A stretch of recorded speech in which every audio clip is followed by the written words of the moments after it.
Until recent events, I could have said that I had a wonderful and peaceful family life. But I said until recent events, namely before my wife's infidelity, which destroyed everything we had. She cheated on me in our house on my couch. Computers are amazing tools. They simplify life, but they also complicate it, sometimes both at once. It's one of those ironies of life I've come to accept. On the one hand, computers help me manage invoices, payroll, billing, client contacts, and so much more. Everything I need to keep my business running smoothly. They also help reduce costs, since I don't need as many people in the office. On the other hand, when those computers malfunction or a crucial file becomes corrupted, things can quickly become far more challenging.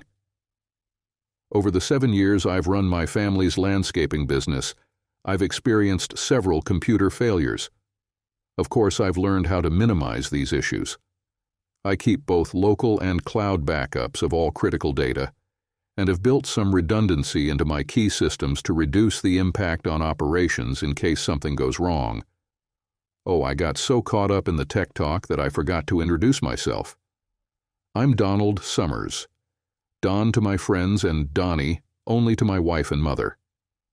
I'm 35 years old, stand 6 feet 5 inches, and weigh 227 pounds.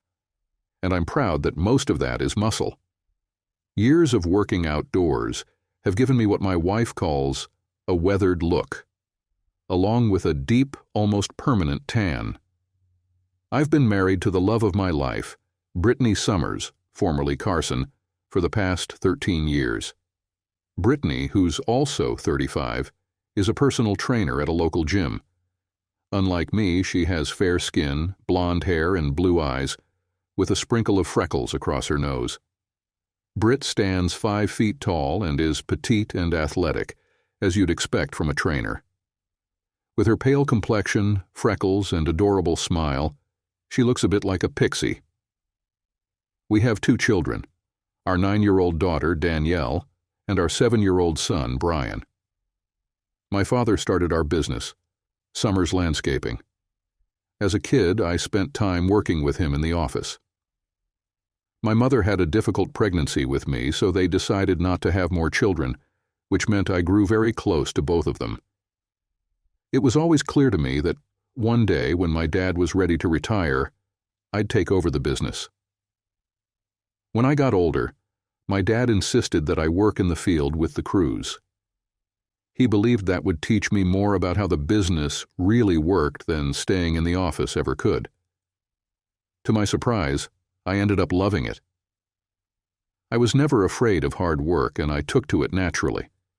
By the time I was a senior in high school, I was leading work crews during the summers.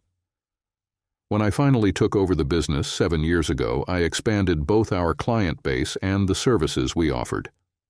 Today we have 12 crews and provide a wide range of landscaping, ornamental gardening, and snow removal services in the winter. With the additional crews, I'm not needed in the field as much anymore, except during peak seasons. But I still go out because I enjoy it, and it's good for the crews to know I'm around, keeping an eye on things. Lately, though, I've been spending more time in the small office attached to our warehouse, managing the mountain of paperwork that comes with a growing business. The end of March and the beginning of April are when I'm in the office the most, handling taxes, reviewing employee records, contracts, and all that. For about 2 weeks during this time, I hardly leave the office during business hours. It's been that way ever since I took over. This particular year, my mom was helping me out, claiming she was bored and wanted something to do. She used to assist my dad with bookkeeping when he ran the business. However, Dad never used computers, and Mom isn't exactly tech-savvy. She accidentally deleted some important files. Luckily, I'm diligent about backups, but restoring all that data takes time. While I waited for the files to be recovered, I had a few minutes to spare, so I pulled up Google Earth. I've been using it a lot lately. It's a great tool to get an overview of the land before starting a project, so you know what you're working with before bringing in heavy equipment. Plus, it saves me from paying for expensive aerial photography until I'm ready to impress the client with the final presentation. I spent a few minutes working on the project, but eventually decided that I had taken it as far as I could without the client's feedback. My backups were still loading, so I decided to take a look at my own house. I'd been wanting to install a swimming pool for a while, and now that the kids were getting older, I thought it might be the right time to seriously consider it. That's when things started to go wrong. As I zoomed in on my house, I noticed something strange. There was a car in the driveway that I didn't recognize. I try to stay involved with my family and know most of Britt's friends, but this car was unfamiliar. At first, I didn't think much of it. The photo seemed to have been taken this past winter, as there was a light dusting of snow on the house and lawn. The garage expansion I had worked on was finished, so I knew the image couldn't be more than 4 months old, as that was my winter project. The unknown car was red, but that's all I could make out. I don't know much about cars, so I couldn't identify the make or model. I glanced over at the file transfer progress bar, which had barely moved. At least I had something to occupy my time while I waited, I thought. I clicked back to Google Earth and stared at the satellite image of my house for a few more minutes. The angle of the sun didn't offer any clues about the time of day. I muttered, not even realizing I had made a sound. I decided to switch to Street View, though I knew it probably wouldn't help. The Street View image was unlikely to have been taken at the same time as the satellite shot, but I had time and was curious, so I made that fateful click. The Street View had been captured later. It was a sunny day, and the dogwood tree I'd planted in our front yard was just starting to bloom. The car that had caught my attention wasn't visible, but my wife, Brittany, was. She was clearly visible standing at the front door of our house, her arms wrapped around a man who wasn't me, kissing him passionately. One of her hands was visible too, gripping the guy's backside. My temper flared instantly. My wife, was kissing and touching another man. I forced myself to calm down. Before doing anything rash, I printed a few copies of the image. I wanted physical proof. Then I examined the man in the photo more closely. The camera angle didn't offer a clear view of his face, but he looked vaguely familiar. With great effort, I managed to suppress my anger for the moment. There would be a time for that. But first, I needed to understand exactly what was going on. The scene in the photo was unquestionably inappropriate, and regardless of what happened next, we were going to have a conversation about it. As painful and infuriating as it was, I had to know what else might be happening. But how? I'd read plenty of stories, like you probably have, where the husband installs cameras all over the house. Sometimes they plant simple audio recorders. Other times, they hire a private investigator. All those options were on the table for me. I'm tech-savvy enough to install cameras. It's not rocket science. Planting recorders is easy too. Hiring a PI is just as straightforward, though the cost might be steep. On top of that, with my line of work, I don't have set office hours. If I wanted to tail her or make random visits home, I could do it without much disruption to my business. I also needed to take a step back and think about my ultimate goal here. Wait, I told myself, shaking my head. Before I worry about an endgame, I need to find out what's really happening. Let's deal with that first, and then I'll figure out what to do next. I growled under my breath, looking at the photo again. No matter how hard I tried, I couldn't fully rein in my anger. Then an idea came to me. It was a long shot, but it might give me a place to start. The man in the photo bore a resemblance to an old boyfriend of Brittany's from college. We'd met in our junior year at State. After a few minutes, the name came back to me. Benjamin Clausen. That was it. He'd been a star football player at State, leading the team to its first regional championship in decades. Having completely forgotten about the backup files, I opened my web browser and began searching. Honestly, I think most people would be shocked, and maybe a bit unnerved, by what you can uncover with just a simple Google search. In less than 30 minutes, I had found photos, biographical details, and employment information, all publicly accessible. I was surprised by how easy it was. For a moment, I wondered how private investigators managed to stay in business. But soon enough, I was completely absorbed in what I had found. It seemed Mr. Clausen had built a reputation for himself in real estate since his college days.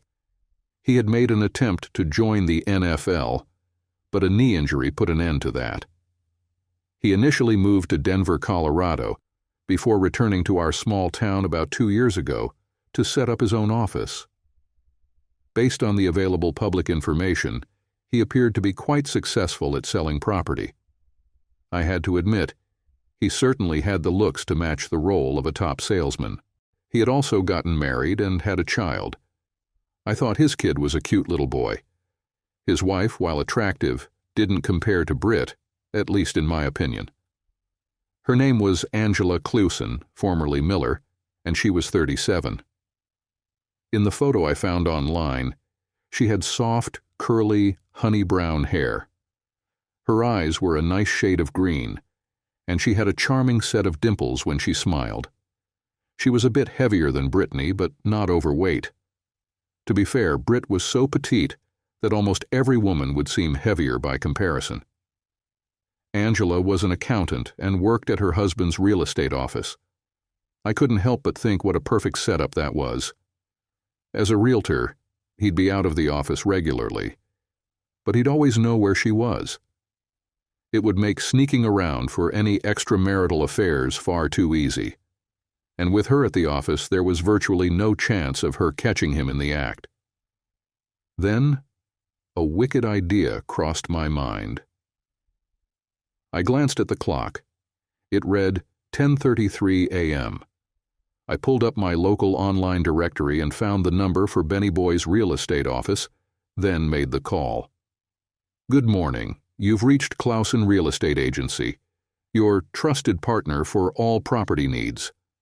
How may I direct your call?" said a warm, pleasant female voice. "Good morning. Could you please connect me with Mr. Ben Clausen?" I asked. "I'm sorry," she replied. "Mr. Clausen is currently showing a property. He should be back in about an hour, maybe 90 minutes at the latest. Would you like to leave your contact info so he can call you back?" "No, thank you," I said. "I'll try again later. Goodbye."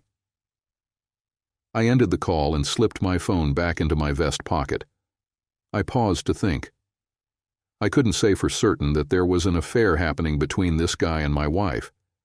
Still, it was a fact that Britt was involved in something inappropriate with another man. The guy in the Google Earth photo looked a lot like Ben Clausen, and the fact that he was a former boyfriend made it all the more suspicious. I felt an urgent need to act, to do something. Maybe it wasn't the smartest move, but I decided to take the offensive. I grabbed the printout of the photo and headed to my truck, locking the office behind me. I got in, started the engine, and as I checked the back before pulling out, I noticed a toy car on the bench of the crew cab. My son must have left it there the last time he rode with me. Despite my anger, I stopped for a moment. Whatever was happening, whatever I chose to do, it wouldn't just impact me and Britt. There were 2 innocent lives to think about, and as their father, I had an unshakable responsibility to protect them, no matter what. Anger battled with logic for a few tense moments before I finally released the brakes and backed out onto the street. I headed to the address listed on Benny Boy's website for his office. It turned out to be on the 5th floor of a newly opened office building, part of the Revitalize Downtown project. Not that there was much of a downtown to revitalize, I thought as I parallel parked nearby. I waved to the foreman of one of my work crews as I made my way toward the main entrance.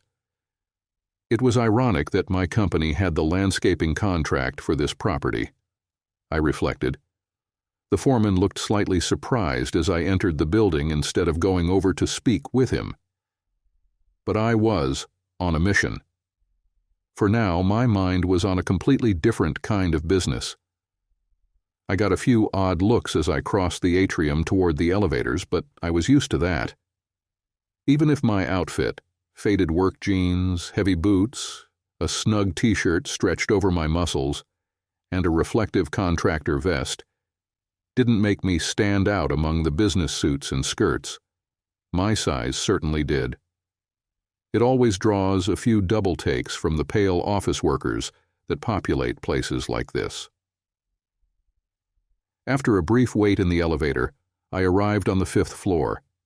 Soon I was stepping through the door of Clausen Real Estate Agency. Behind the sleek receptionist desk sat Mrs. Clausen. Her photos were either outdated or taken by someone unconcerned with showing her in the best light. She was still recognizable. Same hair, same slightly round face, and that cute dimpled smile. But she was definitely slimmer than I'd expected. She wore a smart professional business suit, and as she stood up to greet me, I noticed her skirt, a pleated thigh-length number, instead of the trousers I had anticipated. She was also taller than Britt. As she approached, I realized her head would come up to my chin rather than my chest. "Hello," she said, extending her hand with a polite smile. "I'm Angela. How can I assist you today?" I returned her handshake, noting that it was firm and professional, and she confidently met my gaze. It was clear she was a seasoned businesswoman, accustomed to greeting potential clients. My initial impression was positive. There was a possibility we could be of help to each other. "Hello, I'm Donald Summers," I introduced myself. "Nice to meet you, Mr. Summers. How can I assist you?" "Mrs. Clausen," I began formally, "I have a photograph I'd like you to examine, followed by a few questions." I held up the manila envelope containing the picture. Angela's eyes narrowed slightly as she caught on to my serious tone and expression. "I take it you're not here to discuss buying a house," she said, dryly. It wasn't really a question, but I shook my head anyway. She studied me for a moment before her face returned to its professional, businesslike demeanor. "Please follow me," she said. She led me to a door at the back of the room. As we passed through, she paused to call into an adjoining room. "Chris, can you cover the front desk for me?" "Sure, Angie," a deep voice replied from inside. Without further comment, she led me to what appeared to be a break room and closed the door behind us. She sat down at the table, gesturing for me to take a seat as well. Her expression made it clear she was waiting for me to get to the point. I opened the envelope, pulled out the photo, and handed it to her. "The woman in that photo is my wife, Brittany," I said. "I know she dated Ben Clausen for a while when we were in college. I want your opinion. Do you think that man is your husband?" Angela took the photo from me as if it were something distasteful, reluctantly but with a sense of obligation. She studied it for several minutes, her expression shifting from curiosity to a kind of pained sadness, and finally to anger. After about 5 or 6 minutes, she handed it back to me. "Yes," she said, "I'm pretty sure it is." "When was this taken?" "I'm not sure exactly," I replied. "I found it on Google Earth Street View. They're standing at the front door of my house. It can't be more than 3 months old." "How do you know that?" she asked. I pointed to Brittany's ear. "I gave her those earrings for Christmas," I said matter-of-factly. Her eyes met mine. and I noticed a hint of sympathy. Then she turned to gaze out the window for a few moments before facing me again. "I'm as certain as I can be that that's my husband in the photo," she said heavily. "I recognize the clothes and his face, and the fact that they used to date raises suspicions. Have you confronted your wife about this?" "No, I just found it this morning," I said. "Besides, with her schedule, she should be at work right now." "But is she really at work?" I stared at her for a moment before sighing. Quietly, I pulled out my phone and dialed Brittany's cell. I didn't expect her to answer during work hours, and she didn't. Next, I called the gym. The voice that answered was familiar. Mandy Thomas, another trainer, and a friend of ours. "Hey, Don," she said cheerfully after recognizing my voice. "What's going on?" "Hi, Mandy. Listen, I really need to talk to Britt. Could you put her on, please?" There was a moment of silence on the line. Mandy was so quiet that I could hear the upbeat music from the gym floor, along with the clinking and clanking of the weight machines. "Mandy, are you still there?" Yeah, Don, Her voice trailed off. "What?" I pressed, tired of her dodging. Don, she left just a short while ago. She said she was meeting you for lunch." "Really?"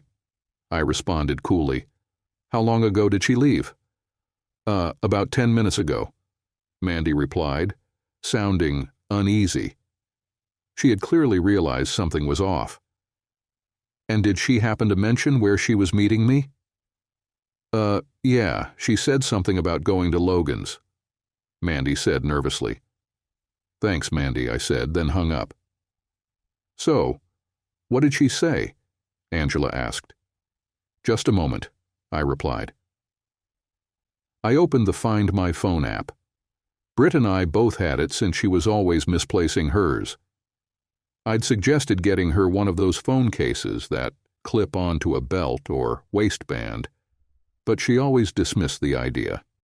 It only took a few seconds for the app to show me the locator icon. She was at our house. To be exact, her phone was at our house. That didn't necessarily mean Britt was there, but she had her phone with her when she left this morning, so it wasn't a case of her leaving it behind. I put my phone away, looked at Angela, and shared both the information I received and my recent discovery. I saw her face harden with anger. Before I knew it, she was up and heading back toward the front of the office, moving so fast I struggled to keep up. "Chris," she said, "I'm going to lunch. If Mr. Clausen comes back before I do, call me immediately. Got it?"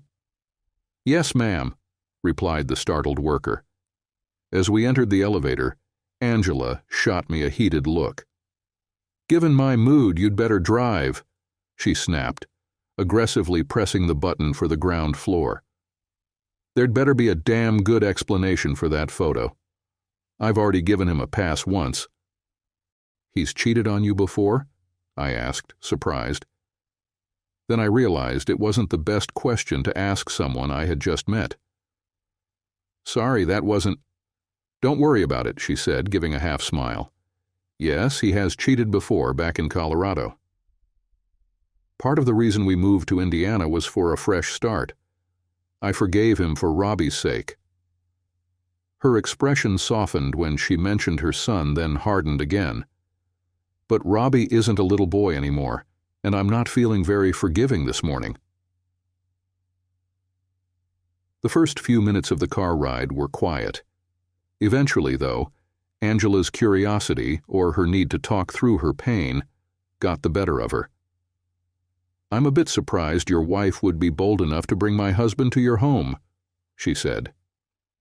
"It's a risk," I replied, "but it's a minimal one. She knows that at this time of year I usually stay at the office due to all the work I have to finish. I'm a creature of habit, like most people, and she knows me well. Even if I did step out, I'd call her and give her ample time to get her lover out of the house." My voice was tinged with bitterness, and I was aware of it. I gave Angela an apologetic glance to show that I didn't hold her responsible. I'm so damn trusting and predictable that she could have been cheating on me for years, and I wouldn't have known. Angela was silent for a moment as I drove as quickly as I could towards my house. When she spoke again, her voice was filled with sympathy. "There are usually signs when a spouse is cheating," she said quietly. "Yeah, I know there are," I replied, "but I haven't seen any. Our, intimate life hasn't suddenly declined or anything. She hasn't acted any differently towards me or the kids. At least, not that I can tell. She doesn't have nights out with the girls. There were no classic signs with Ben either," she said. "Not before, and not recently. I only brought it up because, well..." Her voice trailed off into silence as she stared out the windshield. I shrugged helplessly, still focused on the traffic around me. As I turned onto my street, I saw the red car in the driveway. I was so absorbed in that discovery that Angela's voice startled me. "That's Ben's car," she said. Her tone carried a mix of lingering anger and undeniable sadness. It was understandable. If what I suspected was true, it would end my marriage, and I suspected it would do the same to Angela's. I parked the car in front of my neighbor's house. I glanced at Angela, then got out and headed towards the gate to my backyard. Angela followed me silently, though I noticed she took out an expensive-looking digital camera from her purse. I had a nicer one in my office, but I hadn't thought to grab it. Damn it. I quietly opened the gate, and we quietly entered the backyard. After a few moments, we reached the back door. I unlocked it and let us both into the house, quietly closing the door behind us. I stopped, listening intently. I could hear my wife's voice, and I couldn't be mistaken about what she was doing. Despite the anger I felt, my heart broke when I recognized Brittany's voice. I silently motioned for Angela to follow me. Her expression seemed a little strange to me, but I was too focused on Britt's voice to pay attention to her.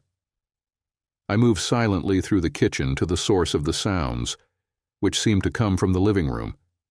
And indeed, when I cautiously peeked out from behind the archway leading from the kitchen to the living room, there she was, Brittany. She was lying on the couch with a woman. Wait, a woman?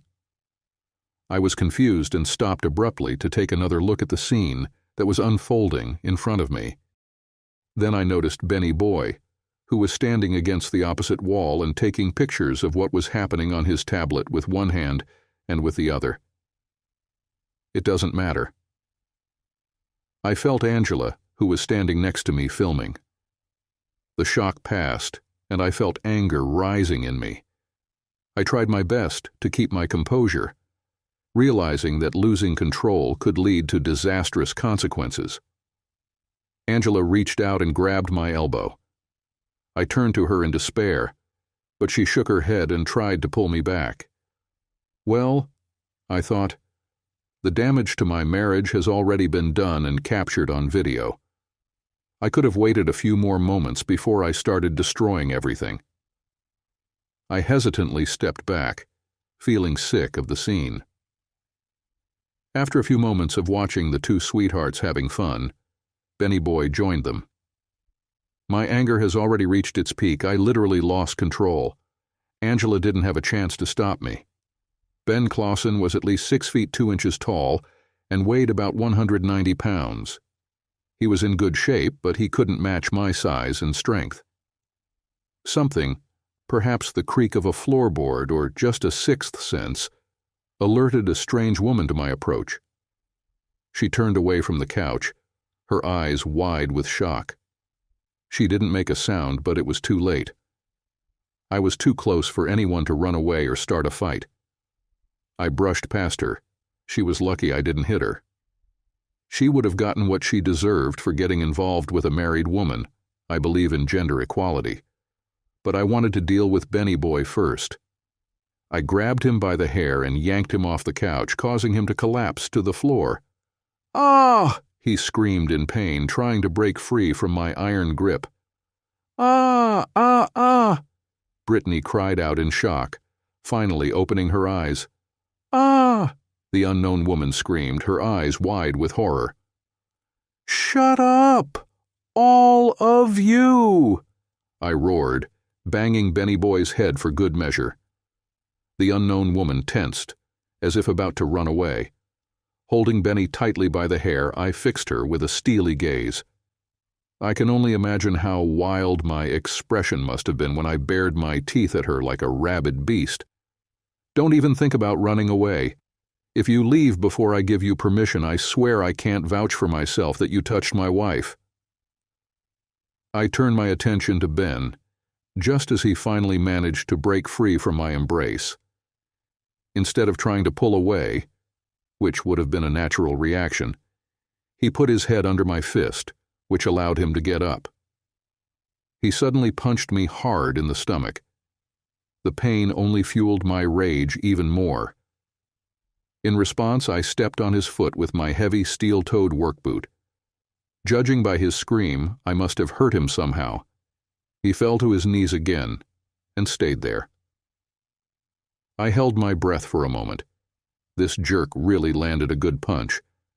I looked at the other woman and realized that I really knew her. Her name was Jamie Keller, and she lived with her parents at the end of our block. At the age of 19, she studied to be a nurse or something like that in the healthcare field. Brittany and I sometimes hired her to babysit when none of our parents were available. "Jamie?" I asked, hardly believing my eyes.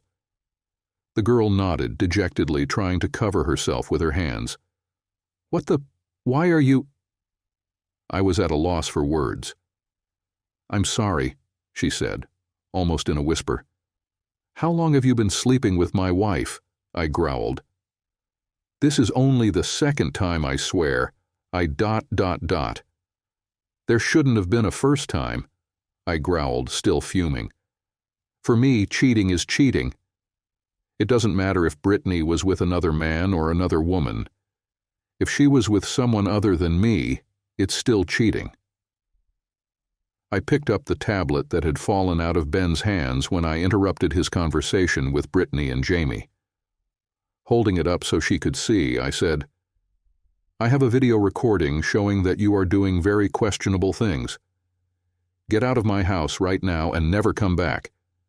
If I find out that you've been talking to my wife again, even if you just bump into her at the mall, I'll post this video on all the websites I can find. I will send the links to your parents, grandparents, and everyone I can remember. I'll tell everyone about it on social media. I will do everything in my power to completely destroy your reputation, and you would not be able to get a job delivering drinks. Do you understand?" She stared at me in horror as I shook the tablet in her direction. "Yes," she said in a trembling voice. "I understand." "Good," I snapped. "I'm done with you. Get out of here, you dirty girl of easy virtue." She started to gather her clothes to get dressed, but stopped when I yelled at her again. "Oh no, you won't do that," I said angrily. "Go out the door as you are. As soon as you're outside, you can get dressed, but not before I see you leave. Move it." I picked up the tablet, continuing to write while she gathered her things and obeyed. She walked awkwardly to the front door and left. I watched through the large panoramic windows as she quickly dressed in the yard in front of her parents' house before running away. Fortunately, most of the neighbors were at work, so hardly anyone saw her. Ben curled up at the foot of the couch, his left leg starting to swell. I turned my attention back to him. He looked at me with undisguised hatred, but when he saw that his wife was filming this scene, he must have realized that his situation was difficult and decided not to move yet. It was more reasonable than I expected from him. "So, Benji," I said with feigned cheerfulness, "it's been an eternity since college. How are you?" I nudged him with my steel-toed boot, making him flinch. "Don, stop it. He's in pain." Angela intervened. Yes, I can see that, I retorted. So what? Angela sighed in disappointment, walked over to the couch, and handed me her camera. She cast a disdainful glance at my wife before kneeling down next to her husband. His leg is definitely broken, she stated, shaking her head. You don't need an X-ray for this. Damn it, Don. You could have seriously hurt him. Angela looked up at me, clearly a little scared. If I wanted to get to the end, I would have done it, I said coldly. But I have no intention of doing that. If I had done that, I would have ended up in prison and would never have seen my children again. I'm not so blind that I can't see it. I looked at Ben, then at Brittany. Oh, I wanted them to suffer. I was in agony myself, feeling my heart being ripped out of my chest. I wanted them to really feel the pain. Ben had already received a significant dose of it, but it didn't feel like our business wasn't over yet.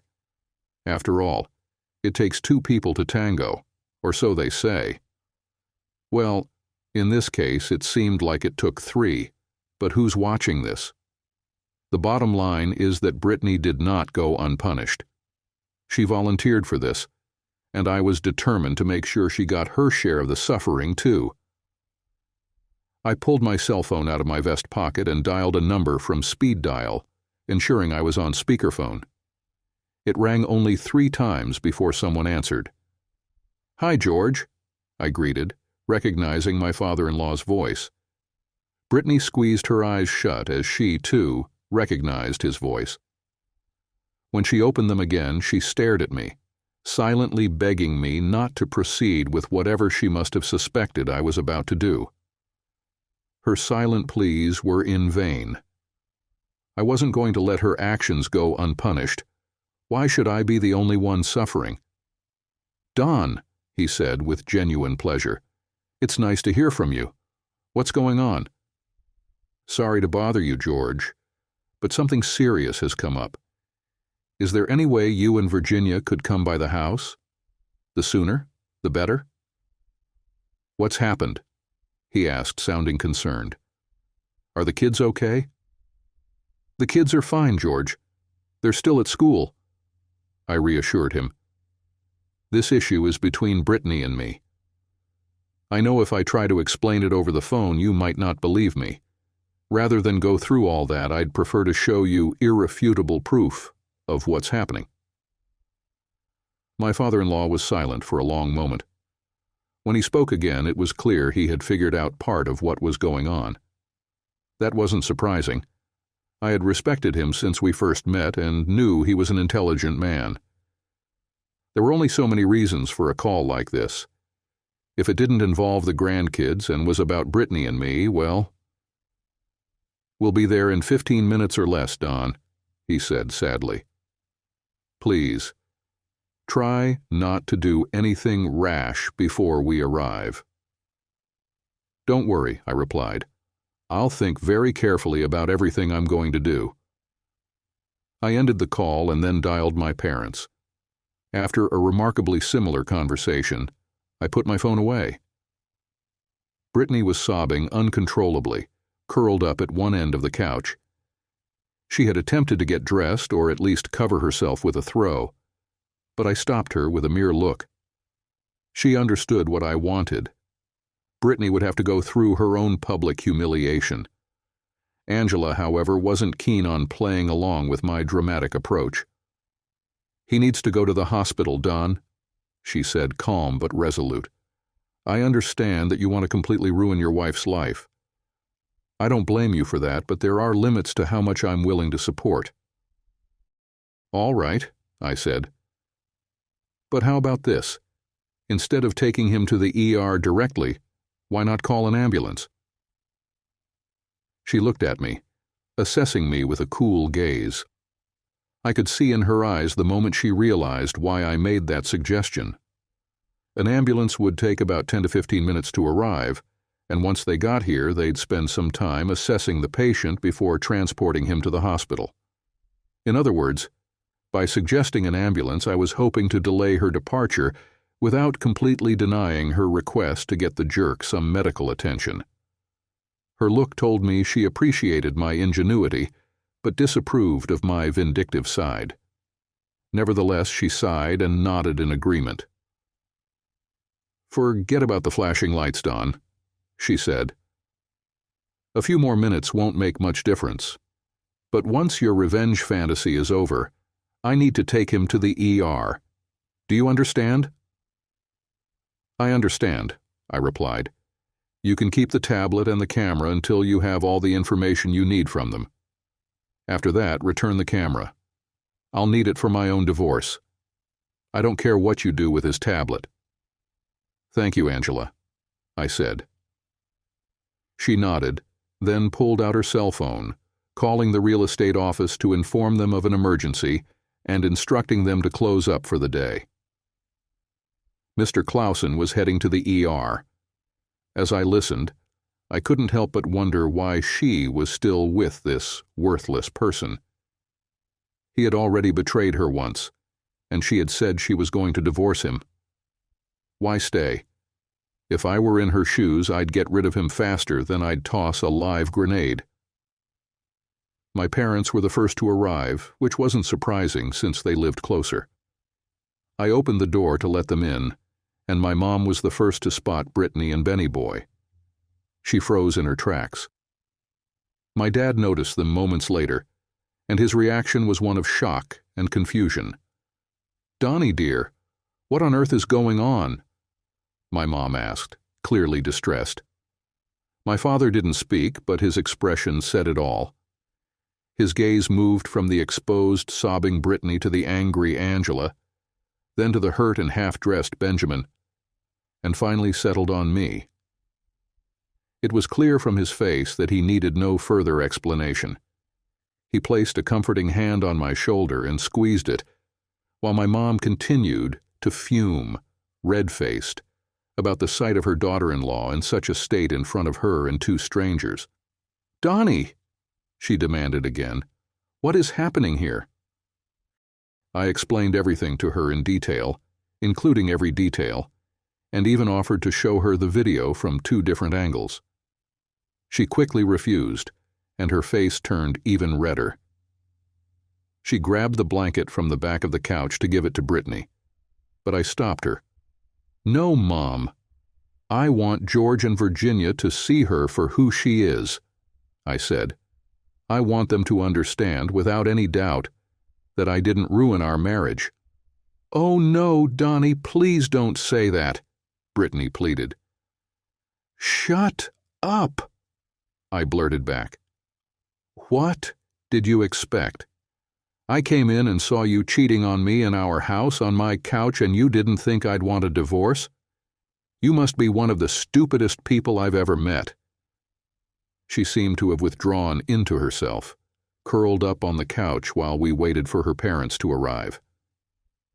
Fortunately, at least for me, we didn't have to wait long. My in-laws, George and Virginia Carson, arrived just a few minutes later. The 2 of them walked briskly to the front door where my father greeted them and let them inside. My mother-in-law, Virginia, greeted my parents with mild surprise, while my father-in-law, George, appeared entirely unfazed by their arrival. I couldn't help but wonder if he had discussed his suspicions with Virginia. "My God! Brittany, what are you doing?" she exclaimed, spotting her petite daughter huddled neck-deep on the couch. She moved towards her daughter, but stopped abruptly when she nearly stumbled over Ben. "Who is this?" she demanded. "What on earth is happening here?" "Well, a girl of easy virtue. Should I be the one to explain, or will you?" I asked my soon-to-be ex-wife. When she remained silent, only offering a pitiful whimper, I proceeded to recount how my morning had unfolded. I began with the issues I'd had with file restoration and my unsettling discovery through the God's eye view, then described the results of my web search and the meeting with Angela. Finally, I detailed what I had found when I entered the house. Throughout this, both my parents and hers had remained quiet. Naturally, this silence did not last. "Donald," Virginia said, There must be some terrible mistake. There's no way Brittany would ever do something like this. I have footage on 2 different devices that would seem to contradict that, Virginia, I said calmly. Would you like to see it? I removed the SD card from Angela's camera and began walking towards the TV, fully intending to show them the video. I no longer respected Britt, so I didn't care about sparing her any embarrassment. But I wasn't about to let anyone call me a liar, no matter how politely they said it. "Please, son, don't," my mother said. Her voice was filled with sympathy and compassion, but there was also a firmness to it. "It won't solve anything, sweetheart. It will only hurt people," she added. "I'm not going to let anyone question the truth here," I said firmly. "If someone doubts me, I want to settle it right now." "Don," George interjected, raising his hand in a calming gesture. "What are you going to do next? I think that's the real question." I looked at him, and I'm sure my expression revealed at least part of what I was feeling. What did he think I was going to do? "I'm sorry, George, but divorce is the only answer," I said. "I can't live with something like that, and I definitely don't want it around me every day." Out of the corner of my eye, I saw Angela helping Ben to his feet. I didn't interfere while she was picking up his scattered clothes. I also had great difficulty suppressing the urge to laugh when she made him stumble awkwardly to his car parked in our driveway. I thought it was appropriate for him to walk down the alley of shame. George Carson's expression turned stern when he heard me call his daughter "it," but he chose not to bring up the issue yet. "First of all," I began, "I want to get full custody of the children. Brittany may be eligible for frequent dates, but they will live with me. It's not up for discussion." "Wait a second, Donald. I know you're upset, but—" "This is not a negotiation," I interrupted Virginia's protest. "I have all the trumps here. I'll get what I demand, or Brittany will become the next celebrity that's being written about all over the internet. Is that clear to everyone?" I looked at Brittany. "More importantly, do you understand a girl of easy virtue?" I said. She looked up at me, and anger finally broke the surface, momentarily replacing shame and humiliation. "Don't call me a girl of easy virtue anymore." "Stop it," she screamed. "I'm not—" "Ooh, no, honey, that's the definition that suits you the most," I shouted back. "I won't stand by and let you raise our daughter just like you." She stared at me, and I stared right back, making no effort to hide my anger and pain. In fact, I wanted her to see how much she had hurt me, but it was clear she wasn't backing down. So I shrugged and turned away. "Don, you can't do this," she yelled. "Really?" I replied. "I'm pretty sure I can. Watch me, it's not hard." You wouldn't do that to me. You love me." "Is that so?" I asked. "Don't kid yourself. I will do it, and I'll take pleasure in it. Never in a million years did I think the woman I loved would betray me. Guess I was wrong, wasn't I? And now I find out my wife's into women too? What a surprise. I'm learning so much today, but none of it is good." She started tearing up again, but I couldn't bring myself to care. I was drained and just wanted this nightmare to end. "You hate me so much that you'd really do that?" she asked. "Yes," I replied. "I will never forgive you for what I saw today, and if you don't give me everything I want in the divorce, I'll make it my life's mission to destroy you, even if it means wrecking myself along the way." I paused, looking at her, wondering how long she'd been sleeping around, not just with men, but with anyone. "Are Danielle and Brian even mine, Brittany?" "How could you even ask that?" she gasped. "How could you cheat on me with multiple people?" I shot back.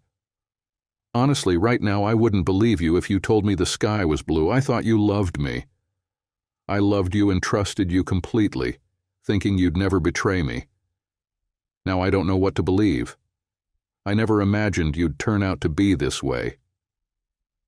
I shook my head at her, feeling disgusted, furious, and heartbroken. I pocketed the SD card and made sure I had a firm grip on the tablet. Turning away from the den, I headed back into the living room, with Brittany trailing right behind me. As I approached, I could hear my parents and hers talking. "You don't really think he'd do that, do you, Frank? This could completely ruin Brittany's future." To be honest, Virginia, after what she's done to my son, I couldn't care less about her future. What she did was absolutely terrible, and she deserves every bit of the backlash. And all you can think about is poor Brittany? What about my son? What about his heartbreak? My dad's voice rang out. That's when I entered the room. Everyone turned to look at me, and Virginia seemed a bit uneasy.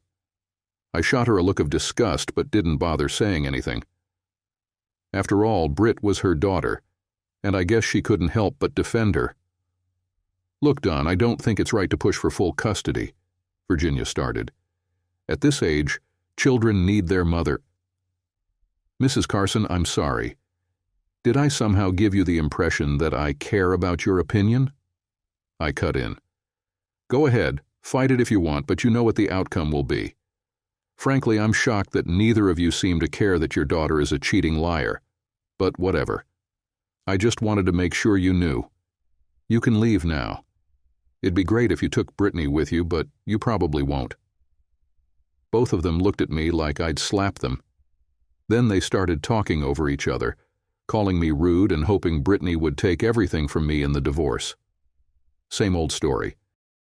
You may be surprised to learn that things didn't go exactly as we planned. In fact, you probably aren't very surprised. Life tends to play with you the best it can. Brittany may have been exaggerating when she talked about how things are in the courts these days, but only a little.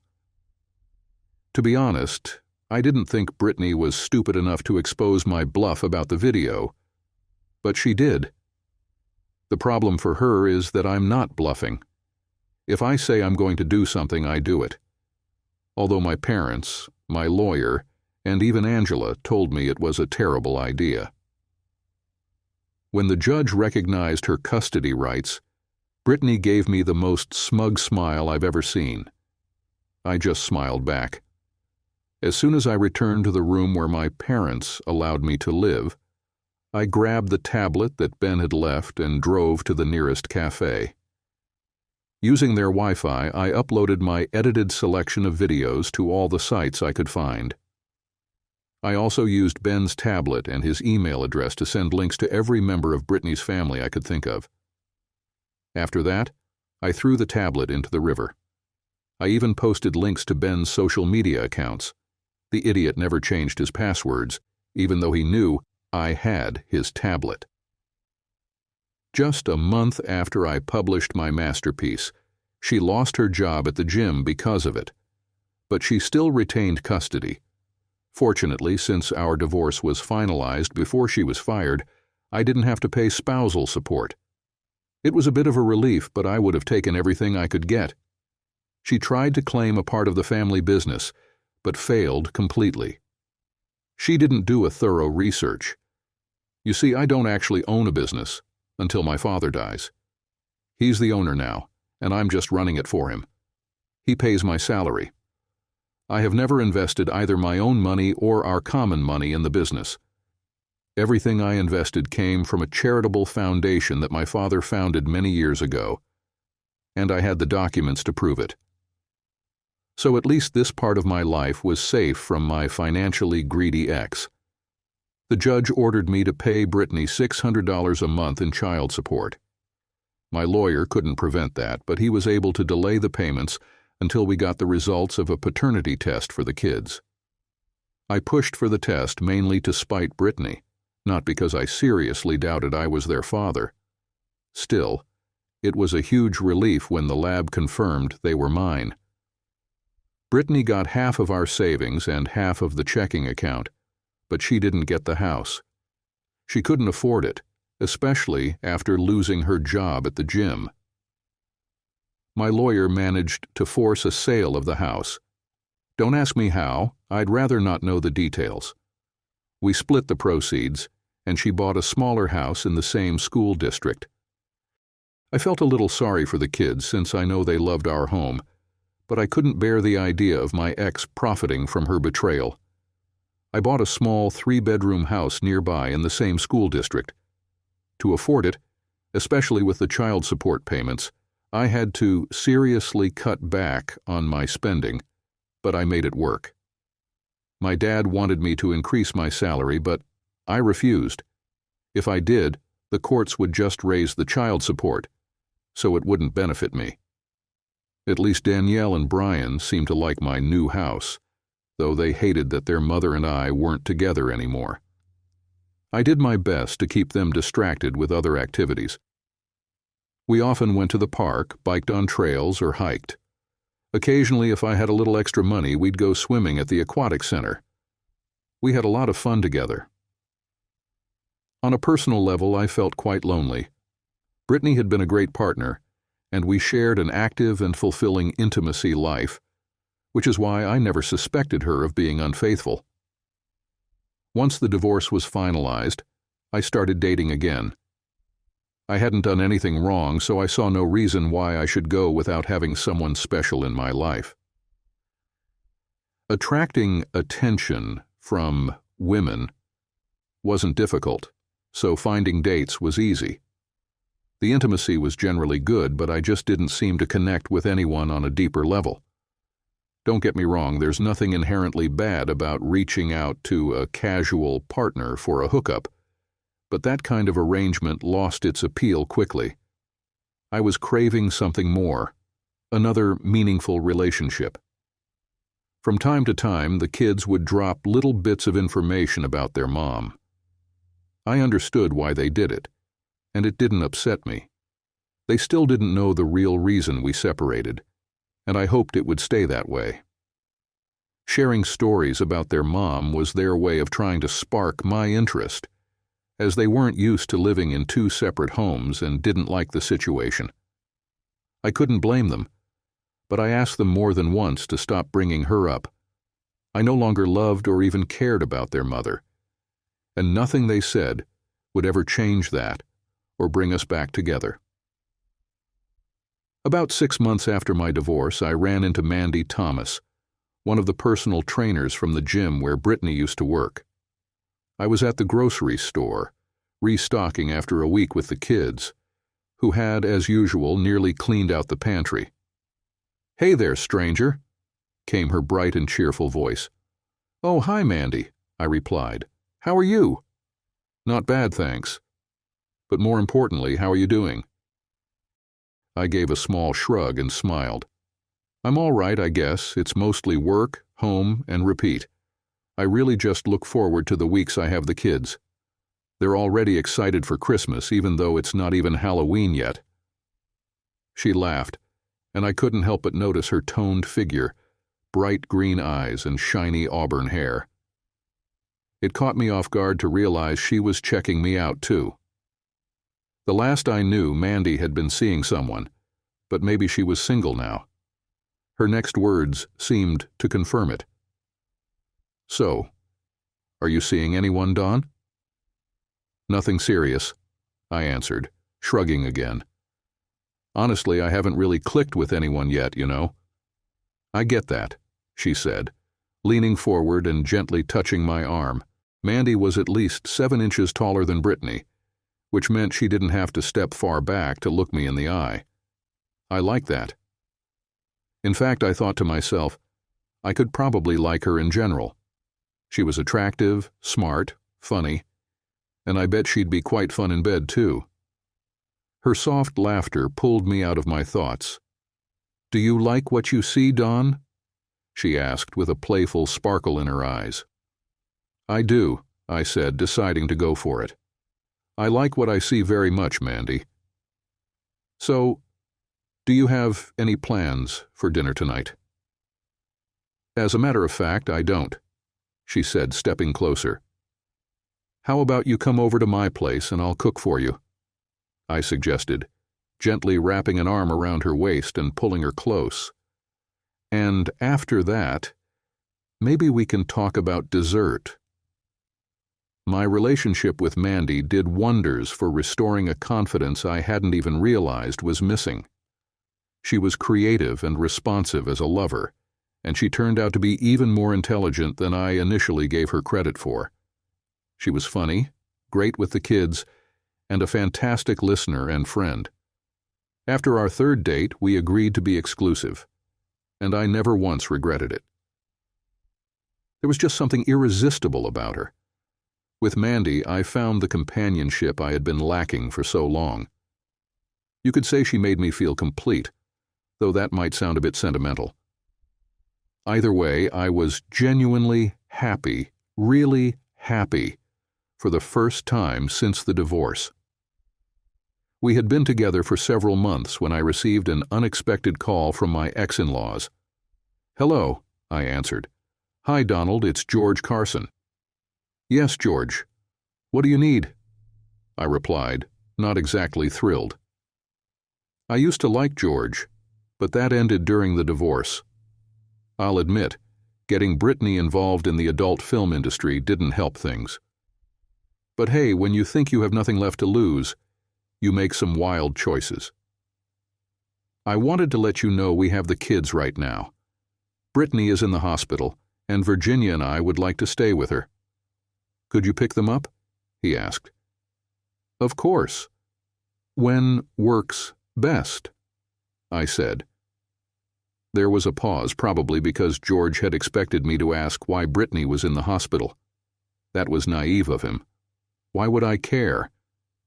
Any time, really, but if you could get them by 6 p.m., that would be great, he finally replied.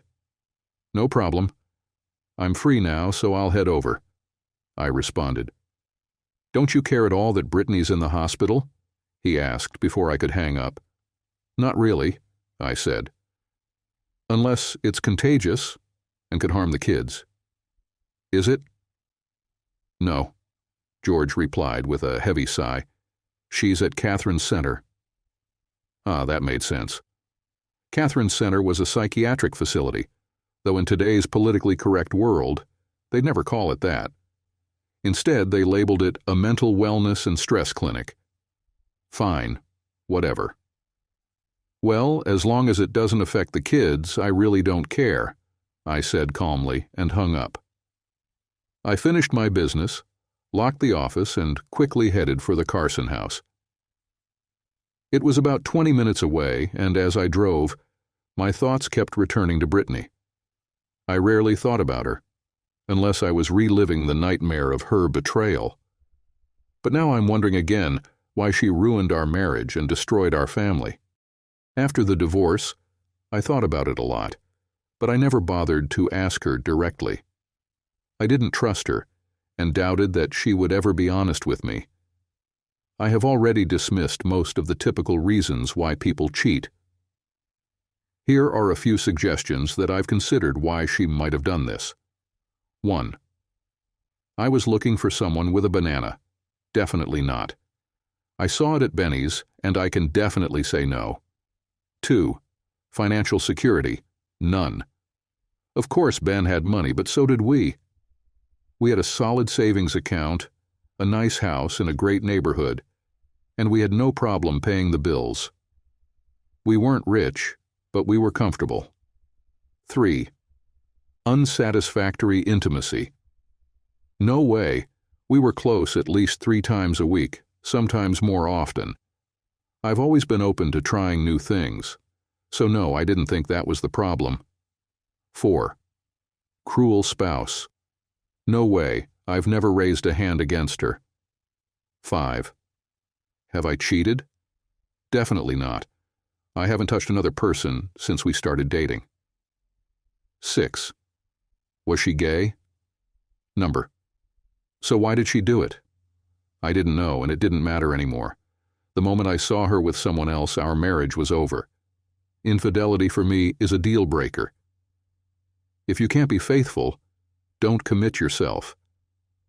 Yes, everyone, it really is that straightforward. Nowadays, society is quite accepting of people who choose not to marry. So there's no need to get married and then cheat. If I had forgiven her and stayed with her, I would have lost every ounce of self-respect I had. Arriving at my ex-in-law's home finally halted the troubling thoughts I'd been having. Their front door swung open as I drove up the gravel driveway. By the time I got out of the car and approached the door, Danielle and Brian were already waiting. It was immediately obvious that something was wrong. Brian was standing very close to his older sister, who had her arm protectively around him. Although the kids usually got along well, this behavior was unusual. Behind them, George stood with a hand on each child's shoulder, watching me with a look of bitterness and anger as I climbed the stairs. When I reached the porch, he leaned down to the children. "Kids," he said softly, "I need to have a quick word with your dad. Could you please go inside and make sure you have everything ready to go? We'll come get you when it's time to leave." "Okay, Papa," Danielle replied for both of them. They turned and went inside, leaving me alone on the porch with their grandfather. He gave me a look of hatred that I had never seen from him before. I simply stared back with a neutral expression, waiting for him to say what was on his mind. "What the hell is wrong with you, Don?" he finally asked. "Other than a slight case of nearsightedness, I'd say there's nothing wrong with me. Thanks for asking, though." "Stop being a smart-ass. You know what I mean," he snapped angrily. "Your wife is in a mental hospital and you don't care." "First of all, she's not my wife," I shot back. "She ruined our marriage of her own free will, fully aware of the consequences. And secondly, you're right, I don't care. I see no reason to, and I don't understand why you're so upset about it. I didn't cheat on her. She cheated on me, idiot. It's all your fault that she's hospitalized," he retorted. "You posted that video online. You destroyed her reputation so thoroughly that she's had a terrible time finding a job that pays her what she's worth. I told you morons I'd do it if I didn't get what I wanted," I said coldly. "She was warned in advance, but she chose to challenge me anyway. She's dealing with the consequences, and by the way, if she's not making what she's worth, she should talk to her pimp about it," I added. "Or is she working freelance?" "You son of a bitch," he yelled, grabbing a handful of my reflective vest. I seized the older man's wrist and effortlessly moved his hand away from my clothing. I did my best to be gentle. I didn't want to hurt him, but I refused to be manhandled by anyone, and that's the bottom line. "Think carefully before you try to get physical with me, George," I said calmly. "I know you care about Brittany, but the reality is that everything that's happened to her recently is her own doing. You can blame me for whatever you like, but even you must see the truth. Besides, if it had been you, wouldn't you have reacted the same way I did?" I held his wrist firmly until he finally relaxed his arm. I then let him go and took a cautious step back. He looked more defeated than anything else, but I wanted to ensure he wouldn't try to hit me. "I don't know. Maybe I would have," he said. "I guess it's easier to be angry at you than to admit that my daughter—" He stopped abruptly and shook his head in furious denial. After a moment of regaining his composure, he looked at me again and took a deep breath. "Will you at least let me explain what's going on?" he asked. "Fine, go ahead," I responded, clearly exasperated. If George noticed my tone, he chose not to comment on it. "Brittany tried to kill herself," he said flatly. "Do the children know what she did?" I inquired. "Yes," he replied, closing his eyes in pain. "Danielle was the one who found her mother unresponsive on the bed and called 911. Brittany had apparently taken an entire bottle of sleeping pills deliberately. When she didn't come out of her room when the kids got home, Danielle went in to check on her. He sighed heavily and rubbed his eyes with his hands. His shoulders shook slightly, and I felt a pang of sympathy for him. He wasn't responsible for his daughter's actions towards me. I felt deeply for my children, though. I can't even imagine what Danielle must have felt finding her mother like that. I was also proud of my little girl for keeping her composure in a crisis and doing the right thing. I made a mental note to tell her how proud I was. "How are they handling what happened?" I asked George. "Danielle and Brian are both incredibly distressed, though I think it's been harder on Brian," George replied. "Danielle hasn't left his side all evening." I nodded slowly. "Thanks for letting me know. I'll keep a close watch on them," I said. Over the next few days, I did just that. I talked to both of them about their mother's situation. I also commended Danielle for her quick thinking and calm during the crisis, which brought a happy smile to her young face. After a few weeks of treatment, Brittany was discharged. They called her cured, but I wasn't convinced. I'm no psychologist or psychiatrist, but I can't see how just talking to a professional and taking some medication could resolve issues so severe that she had thought suicide was the answer. She insisted we revert to the shared custody arrangement we had before. I asked my children how they felt about this. Danielle was clearly hesitant, but Brian was eager, almost bouncing with excitement at the thought of spending time with his mom. "Unless you're prepared for another lengthy court battle, you'll have to give her what she's asking for," Mandy said when I shared my feelings. "You might be able to convince a judge you're right. After all, a SUIC-D attempt is pretty strong evidence of being an unfit parent." Mandy's voice was calm, but her eyes told a different story. The intensity of her gaze made her feelings clear. My own emotions were conflicted. I was still furious with Brittany and couldn't bear the thought of her being around the kids again. However, Brian had clearly expressed his desire to reconnect with his mother, and Danielle would go along with him to keep an eye on him. She had become quite protective of him. In other circumstances, it would be endearing. "I'm not going to try to prevent Brittany from seeing the kids," I said finally. Mandy's expression softened. "No, I didn't think you would be," she said. "But I also don't want either of the kids to have to face the trauma of their mother attempting to kill herself again," I said. "I don't know what turned her into such a selfish, irresponsible person, but it's clear something did." Mandy leaned back on the couch next to me, her expression thoughtful. Then she sighed softly. "How about we discuss something more enjoyable than her?" I suggested, gently caressing her arm. Mandy smiled and gave me a light kiss. "I'm always up for a pleasant conversation," she replied. "What did you have in mind?" This was it, the moment of truth. Over the past few months, Mandy and I had grown closer, and she seemed to be everything I wanted in a partner. She spent most nights at home with me, sharing my life, even during my weeks with the kids. It felt like the right time to propose. This was only the second time I'd ever done this, and I was incredibly nervous as I pulled out the ring box. "I thought we might talk about our future," I said.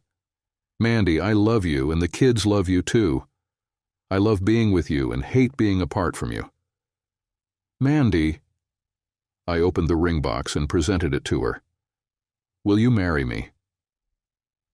Her eyes widened as she looked at the ring box. I had shared my intentions with the kids, and they not only approved, but helped me pick out this ring. Mandy's gaze shifted from the box to me, and her expression was unexpectedly sad. She extended her hand and gently closed the lid of the box. "Don, it's a beautiful ring, and I'm truly touched. I really like you, but marriage? Really?" Mandy shook her head gently. "Don, you're a wonderful lover and, from what I've seen, a great father to your children. You're a good man, and have treated me like a princess since we've been together. You'd make a good husband, but not for me." I sank back onto the couch.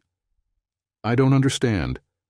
If I'm such a good man, why don't you want to marry me?" I asked. "I thought we were so compatible.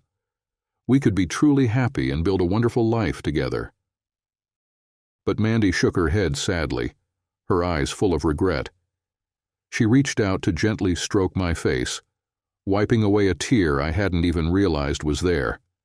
"Don, sweetheart, it's not all about you," Mandy said softly. "A part of it is me. I'm not even sure I want to get married at all, but if I ever do, it won't be to a man with children and an ex he has to regularly deal with. We've had a lot of fun together, Don, and I don't regret a single moment of the time we've spent together. But—" She paused, glancing at the floor for a moment before meeting my gaze again. "Don, for me that's all this was.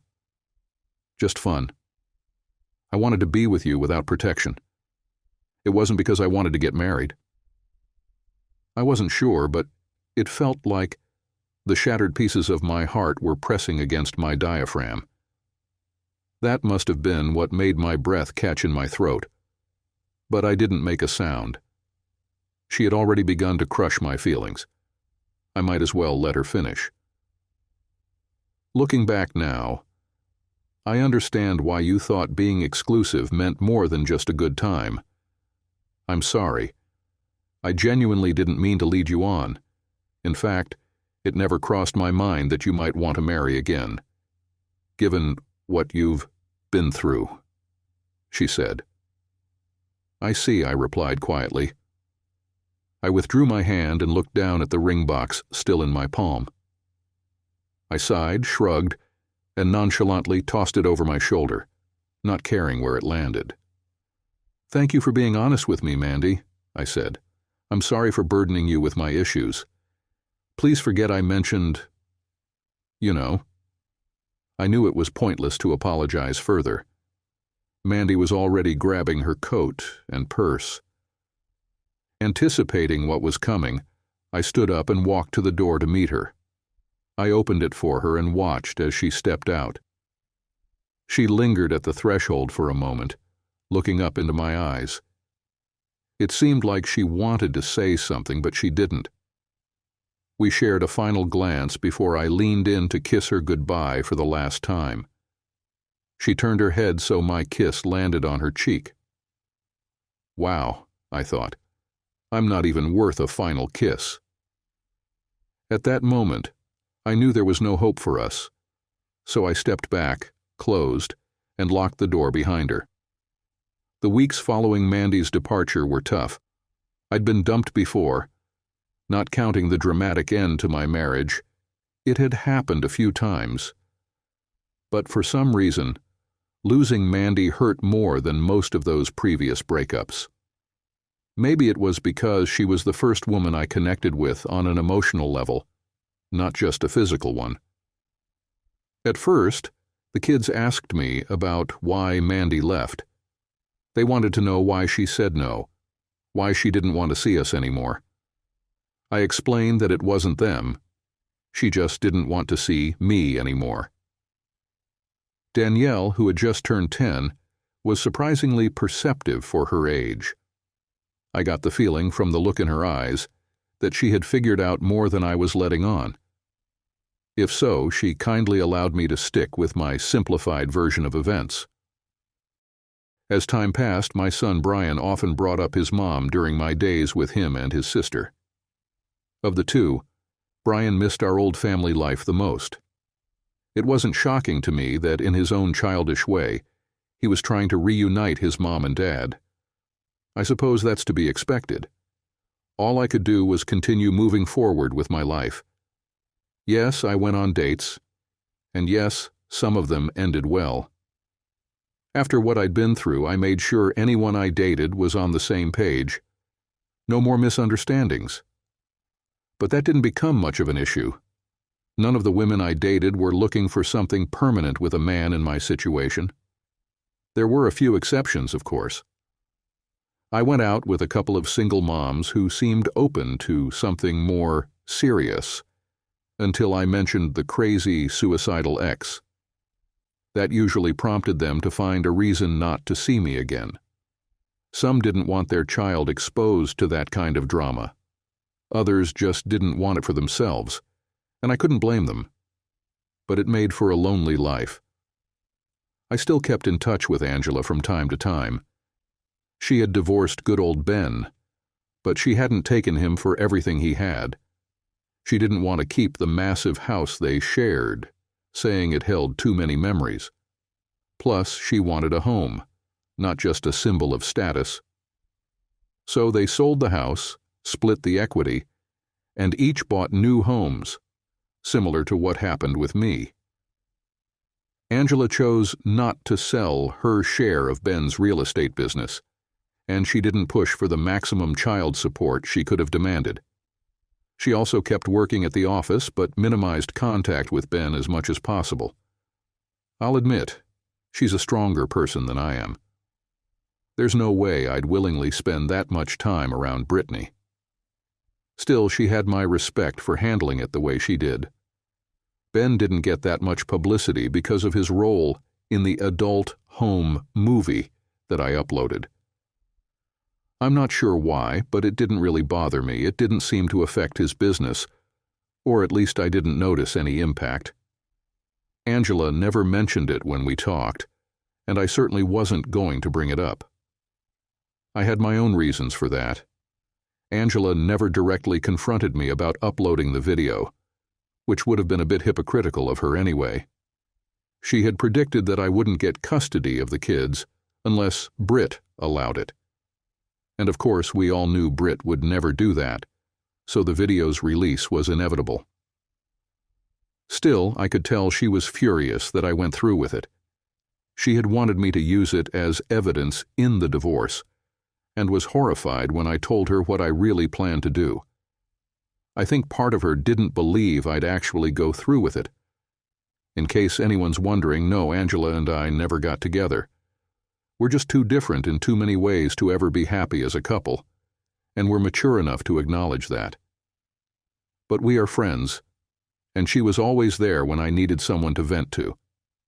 Her son, Robert, who still let people call him Robbie when his friends weren't around, often visited my house, as he and Brian were in the same grade at the same school and got along well. It was during one of her visits that Angela found the ring box. I'd never bothered to look for it after Mandy left. It didn't mean anything to me anymore, not worth the effort. Sure, I could have sold it for some cash, but I just never had the motivation. Angela discovered it, hiding under the edge of an old Hoosier cabinet in the living room, and brought it to me with a questioning look. I glanced at the dusty box on the coffee table and sighed. Angela's raised eyebrow was a silent cue that she wasn't going to drop the subject until I explained, so I mentally shrugged and told her about proposing to Mandy and what had happened. Angela listened quietly. When the whole sad story was out, she shook her head sympathetically. "I'm sorry to hear that, Don," she said. Thanks," I replied. "But you don't need to apologize for my mistakes. I'm just bad at judging people when it comes to relationships. The truth is, the only woman who thought I was worth staying with turned out to be a cheater. Kind of ironic, huh?" "Welcome to the club," she snorted. "Clearly, I'm no better at picking men than you are at picking women." We both shared a brief, bitter laugh at that. But we both knew she wasn't being entirely truthful. She had been seeing someone exclusively for about a month now. I don't know if she saw marriage in her future, but I'd met the guy, and I wouldn't be surprised if he proposed to her at some point. "Do you think the issue might be me?" I asked after a pause. "I'm not sure, Don," she replied with the blunt honesty I'd come to expect from her. "Maybe you have some unresolved issues that are preventing you from connecting with people. I know it's been bothering you that you never found out why your ex cheated. Honestly, I don't get why you never tried to figure it out. But that's your call." She gave me a thoughtful look and frowned. "Your appearance definitely isn't the issue," she said as she looked me over. I think I might have blushed a little. "Look, I'm no expert, but I think you should talk to her. Brittany, I mean, do you really think talking to my ex would help my love life?" I asked, uncertain. "Well, Dawn, what have you got to lose at this point?" she asked. Good point," I admitted. "I guess it couldn't hurt." That Sunday, when I took the kids to Brittany's house, I got out of the car with them, instead of just dropping them off as usual. My son and daughter looked at me in surprise. I had never done this before. Brian seemed worried, while Danielle looked a little worried. "I just need to talk to your mom," I reassured them. "I'm not here to get back together with her, and I won't cause any trouble. Is it okay?" They both nodded silently as I went to the door and knocked decisively. I knocked 2 more times before Brittany finally answered. She still left me speechless, as beautiful as ever, even in her uniform from the diner where she worked as a day shift manager. Her blonde hair had grown a little longer and was wavy, probably still as soft and silky as I remembered it, although I didn't dare touch it. Her body remained attractive. She was still the same charming fairy, looking like a stunning beauty. "Why are you knocking, children? You know that I leave the door unlocked for you." When she saw me, she stopped abruptly. Her eyes widened in surprise and then narrowed in annoyance. "What do you need?" "What is it?" she asked sharply, trying hard to be polite. "I'd like to talk to you for a minute, please," I said calmly. "About what?" she snapped. I silently looked at our 2 children, who were still standing on the porch, watching us, with a wide-eyed mix of fear and curiosity. She didn't seem to catch on, so I made it clear. "Can we talk about this privately?" "Fine," she snapped. "Get inside, you 2. As soon as the kids were in the house and the door was closed, she started, "So, what does the great Donald have to discuss with this poor sinner? It must be something incredibly urgent." "I want to know why you cheated on me," I said calmly. "What?" she responded, taken aback. "I said I want to know why—" "I heard you," she interrupted, angry. "But why are you asking me now? It's been over a year, almost 18 months. If you really cared about the reason, why didn't you ask then?" "I was so furious at the time that I didn't care why you did it," I replied honestly. "But now that some time has passed, I want to know. Why did you destroy our marriage and family? Oh, so you're going to put all the blame on me, huh?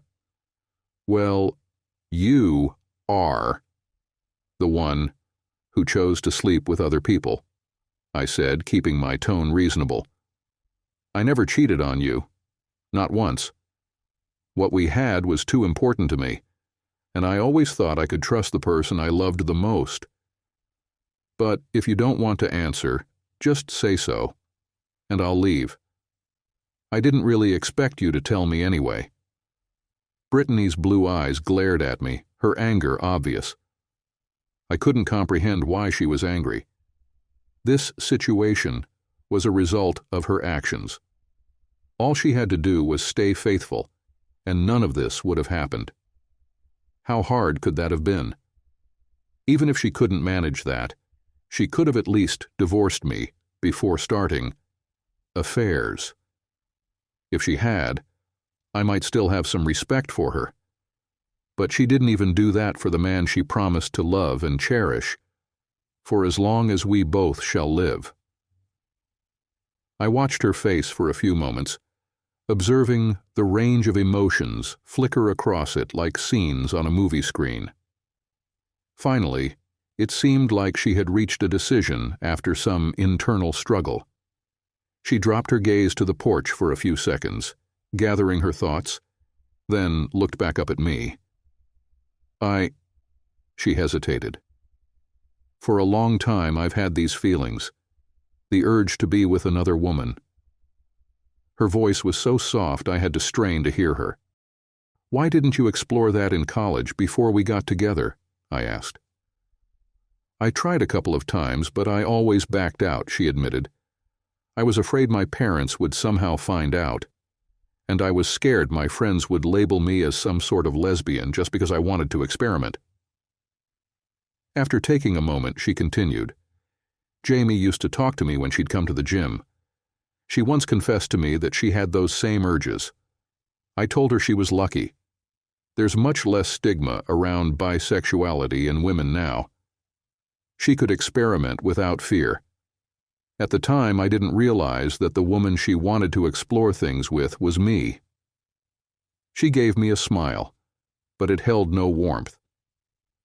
One night, when I was closing the gym, she caught me alone in the women's locker room.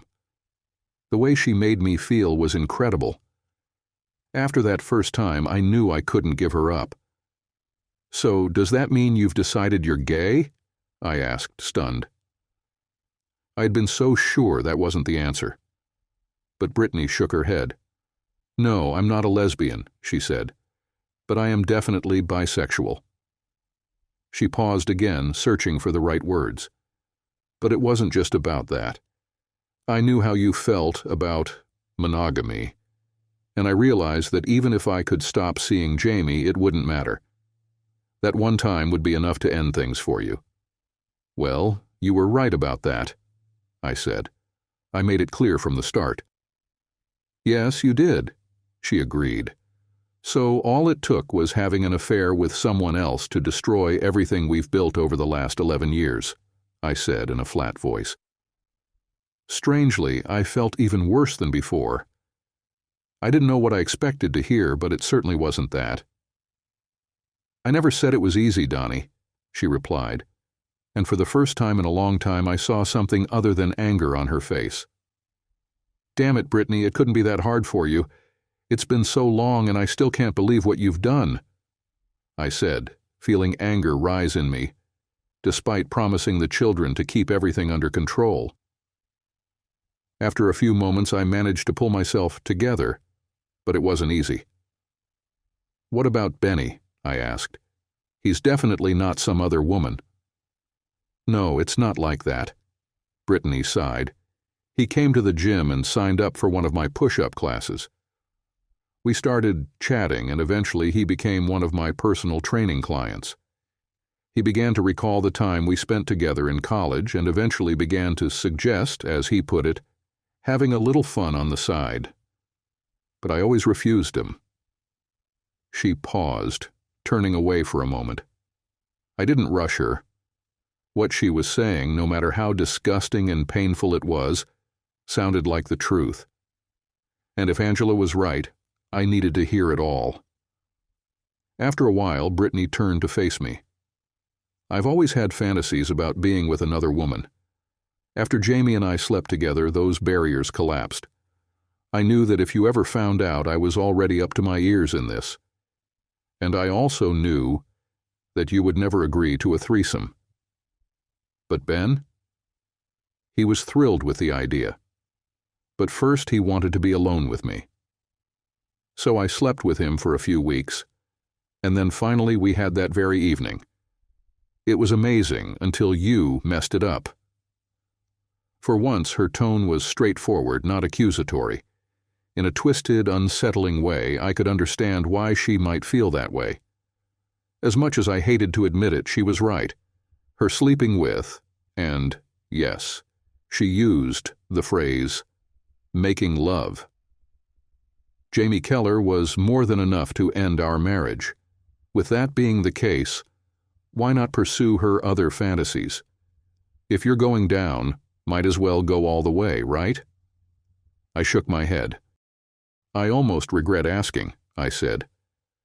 Angela thought knowing why you cheated might give me some closure, but instead, it just made me feel even more worthless.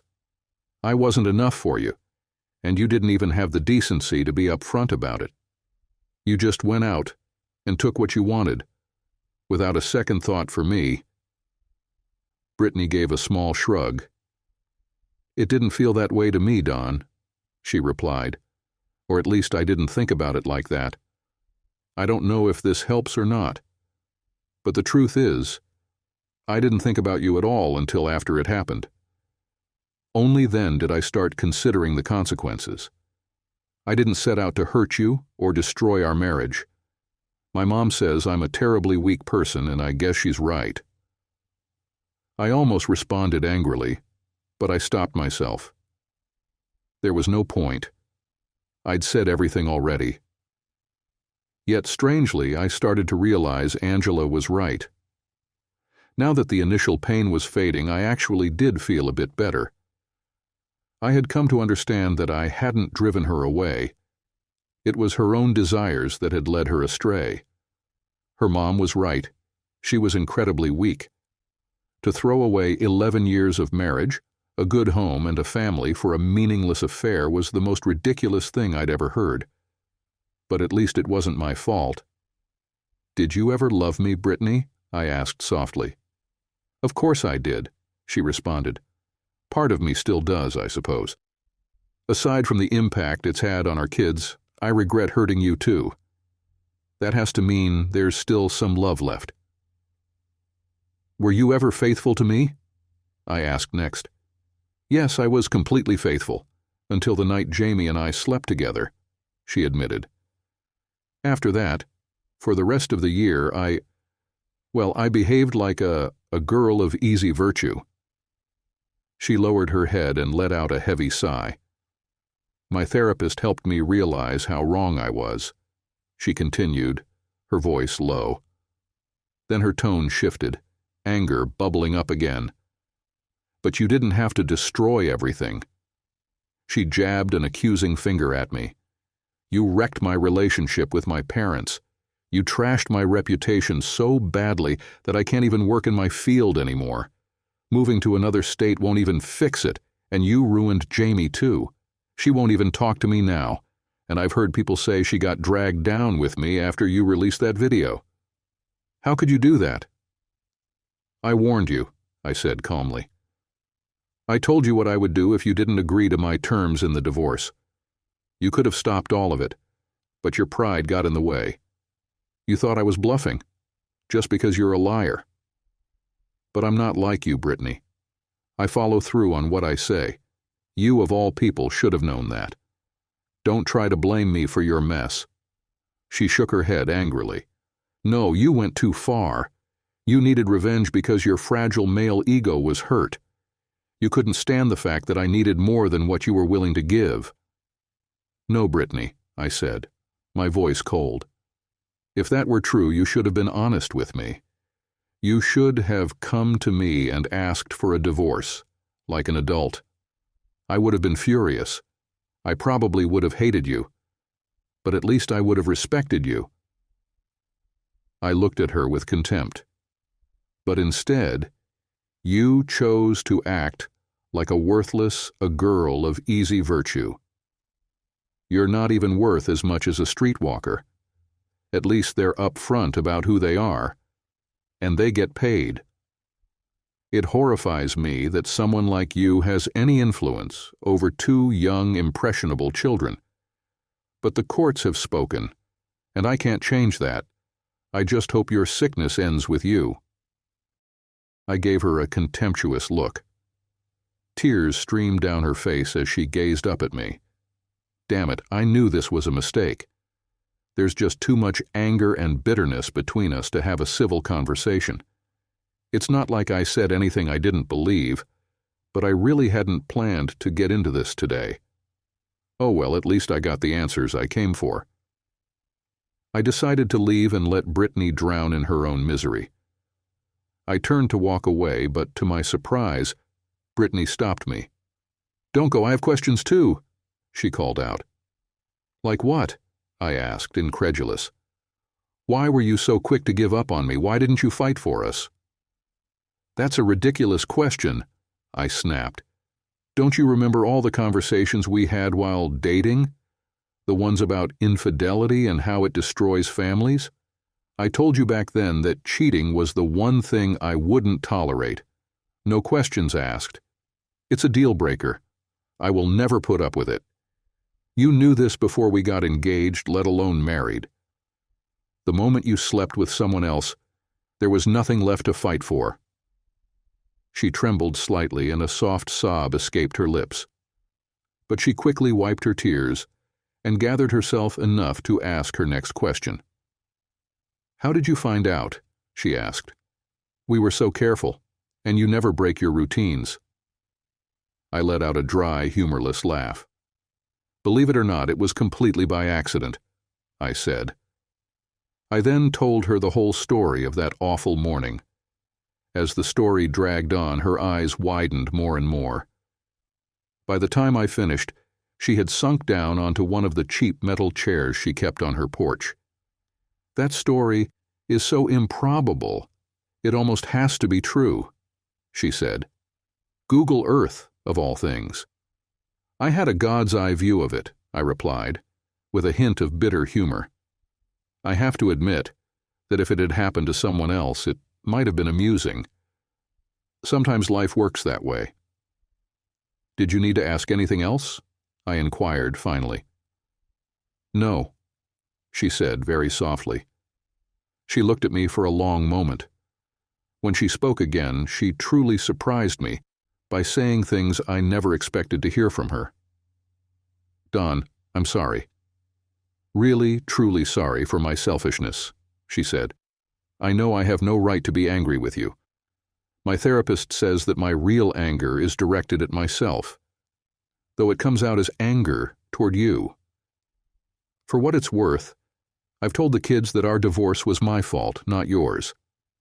I didn't go into details, but I made that much clear. Thank you for saying that, Brittany, I said. It gives me a bit of relief, at least for the children's sake.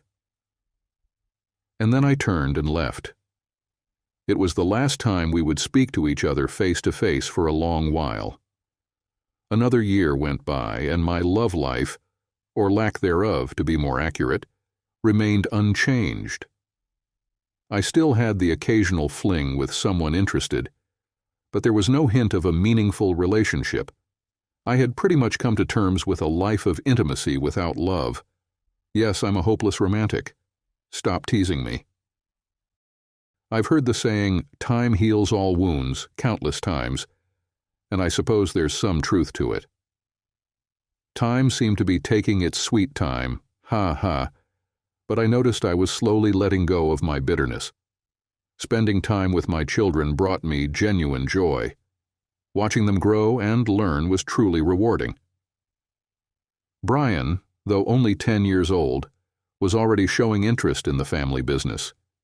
He loved helping with the plants and, especially, the Japanese-inspired rock and sand gardens. Danielle appeared to be leaning towards a career in healthcare, though she had plenty of time to change her mind. She's only 12. Speaking of her age, it seems she was starting to realize that boys aren't necessarily the gross, icky creatures she once thought they were. Some of them were actually intriguing. I knew this phase would come eventually, but I wasn't expecting it to start just yet. My increased protectiveness towards Danielle led me to volunteer as a chaperone for the kids' school sock hop that fall. To be honest, Angela and her new husband Mike also put a lot of effort into convincing me to help out. If you have kids that age, you probably know how hard it can be to get parents involved in such events. So there I was, watching a bunch of kids hyped up on sugar bouncing around the school gymnasium.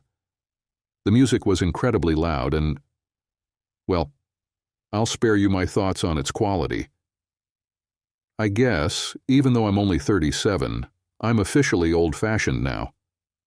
I don't even know the name of the other guy singing in Van Halen. Oh, come on, that was funny. I was so absorbed in focusing on the kids that I barely noticed anything else, which is probably why Angela managed to startle me so much. Hey, she said. What? I responded, a bit curtly. I don't like admitting when I'm startled. Why don't you go talk to her? She suggested. Angie, what are you talking about? That teacher over there. The pretty brunette in the cream and charcoal sweater? Angela explained. She hasn't taken her eyes off you all evening. The event will be over in about 30 minutes, so go talk to her while you have the chance. I looked at her, puzzled. A woman looking at me? Angie must be mistaken. I scanned the gym discreetly and saw the woman she was referring to. She was indeed a brunette. And more than just pretty. She was striking. Standing around 5 feet 6 inches, she was well tanned like me and had a curvy figure that her sweater couldn't conceal. Her attractive bust tapered at her waist and flared out at her ample hips and backside. The knee-length skirt showcased her shapely calves and offered a glimpse of thigh with each step she took. I wondered if she was wearing pantyhose or stockings. There was no denying she was very attractive. Although she wasn't looking at me, I wouldn't mind if she were. I turned back to Angie. "Are you sure she was looking at me?" I asked, my skepticism evident in my voice. "I'm certain," Angela insisted with a wide grin. "Trust me, a woman always notices these things. Go ahead, take a chance. At the very least, you might have a fun night. But who knows, there could be something more." I shrugged. Why not? I had nothing else going on, and she was definitely a looker. She was almost the complete opposite of Brittany, physically. After a moment's hesitation, I decided to make a move. To encourage me, Angela gave me a discreet nudge on the shoulder. I'm going," I whispered to her. I made my way through the crowd of exuberant children toward the pretty woman standing a short distance away.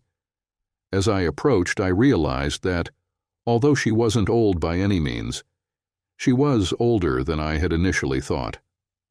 She seemed to be about my age, certainly no older. When she turned to face me, I noticed her eyes were an unusually bright shade of green, one I had never seen before.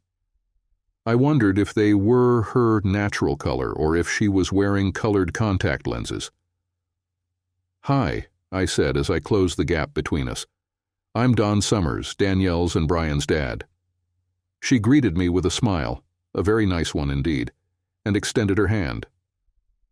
"Hi, Don. I'm Dawn Rogers," she said as we shook hands. Dawn and Don, I thought with a mental chuckle. That's going to be memorable at parties. "I'm Greg's mom, and I also teach 6th grade here," she added. "Pleased to meet you, Dawn," I said with a smile. "Likewise," she responded. "I hope you don't take this the wrong way, but it's somewhat unusual to see a single man as a chaperone at one of these events." "I suppose it is," I replied with a shrug. "But my kids are worth it. Besides, I don't have much else going on." I was curious and asked, "How did you know I was single?" "Well, your ring finger is bare, for one. Also, the woman you've been with all night is here with her husband," she said with a shrug. "I'm pretty observant when it comes to people, and you seem to be unattached."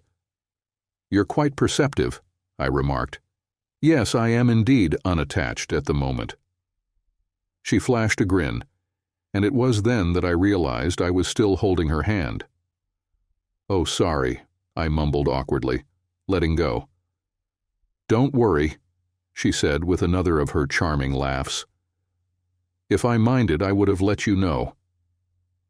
Her smile, as noted earlier, was indeed very nice.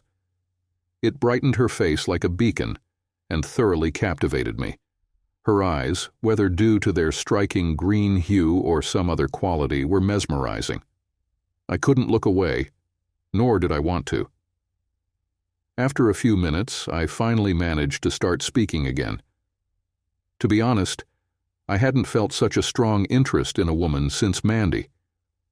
We pointed out our children to each other and discussed each of them briefly. I mentioned that Danielle was already talking about becoming a nurse and how Brian enjoyed helping me with my work. Dawn shared that Greg was fascinated by anything electronic and how that passion had led him into some minor trouble. Apparently, he fancied himself a bit of a hacker. I was so absorbed in conversation with Dawn that Angela managed to surprise me again, damn it. "Time to round up the kids, Don," she said, grinning at my discomfort. "The DJ is already packing up." Along with the other adults, we started gathering the kids and ensuring they were with the right parents. After cleaning up, we left. All the children were starting to come down from their sugar highs, and it seemed like I might actually enjoy a quiet evening at home. As we were leaving, Dawn came up close to me. I was a bit surprised when she linked her arm with mine as we walked the short distance from the school gym to the parking lot. "Call me some night when you have time," she said, slipping a folded piece of paper into my shirt pocket. "I'd love to have dinner with you sometime." Then she and her son headed to their car, and she was gone. That night marked a fresh beginning for me. As you might expect, I didn't waste any time calling Dawn. I couldn't help it. She was utterly enchanting, and she lingered in my thoughts. Our first dinner date didn't culminate in the bedroom, but it did feature a few very delightful kisses. She appeared to be as drawn to me as I was to her, though that clearly didn't mean she was ready to abandon all restraint. I shouldn't have been any more eager to do so than she was, but if the opportunity had arisen, I would have eagerly taken her to bed. However, I'm not one to press for that, so we proceeded at her pace. Dawn was an intriguing woman in many ways. She was highly intelligent, but also very practical. Like me, she didn't have a lot of extra cash, so she had devised numerous, simple life hacks to save money. She generously shared these tips with me, which helped me allocate some much-needed funds elsewhere. In return, I discovered that she was a frustrated gardener. She adored growing things, especially flowering trees and vines. But sadly, she had a brown thumb. Fortunately, I was familiar with many techniques to revive struggling plants, and I was more than happy to share them. I also helped her, with just a few inexpensive adjustments, and free labor, of course, transform her backyard and patio into a space almost like an outdoor living room. When we finally decided to take this step, the closeness between us became amazing. For the first time in a long time, I thought of it as making love, and not just as intimacy. We grew closer both emotionally and physically. She shared stories about what she referred to as her wild days. In her early 20s, she went through a phase where she had been with anyone who showed interest, as she put it. Those were her exact words, not mine. She contracted a few STDs and ended up pregnant with Greg, which became a turning point for her. The experience of seeing her baby's face for the first time had a profound and humbling effect on her. At that moment, she realized she had to raise him on her own, as she had no clue who his father was. There were far too many possibilities, and she wasn't about to appear on Maury. Her parents were initially horrified by her actions, but they soon grew to adore their grandson. They agreed to let Dawn move back in with them so they could care for little Greg while she finished her college degree and obtained her teaching certificate. After that, her life changed for the better. I was the first man she had been intimate with in nearly 2 years. I was genuinely surprised that no one had married her during that time, and I mentioned it to her. She laughed and revealed that there were 2 men from her past who had proposed. Both turned out to be cheaters, but she was fortunate enough to discover their infidelity before reaching the altar, thus avoiding a lot of heartache. I, in turn, shared my stories about Brittany and Mandy. She was visibly shocked, but unlike other women I had confided in, she wasn't particularly upset about my releasing the video online. Her view was similar to mine. Actions have consequences, and in her opinion, she got off fairly lightly, considering everything. Dawn got along well with my children, and I have to admit her son Greg was a good kid. The kids seemed to get along with each other pretty well too. Greg was just a couple of months younger than Danielle, and they were in the same grade. Everything with Dawn was going exceptionally well. So well, in fact, that as our relationship hit the 8-month mark, I was once again contemplating marriage. The past with Mandy didn't hold me back at all. I refused to let previous failures affect my future. I was aware there was a chance she might say no, and I was prepared for that possibility, but I didn't think it would happen. I did discuss it with my children, though. Danielle was very enthusiastic about the idea, while Brian was less so, but agreed it would be okay. I privately suspected he still hoped I would reconcile with Britt.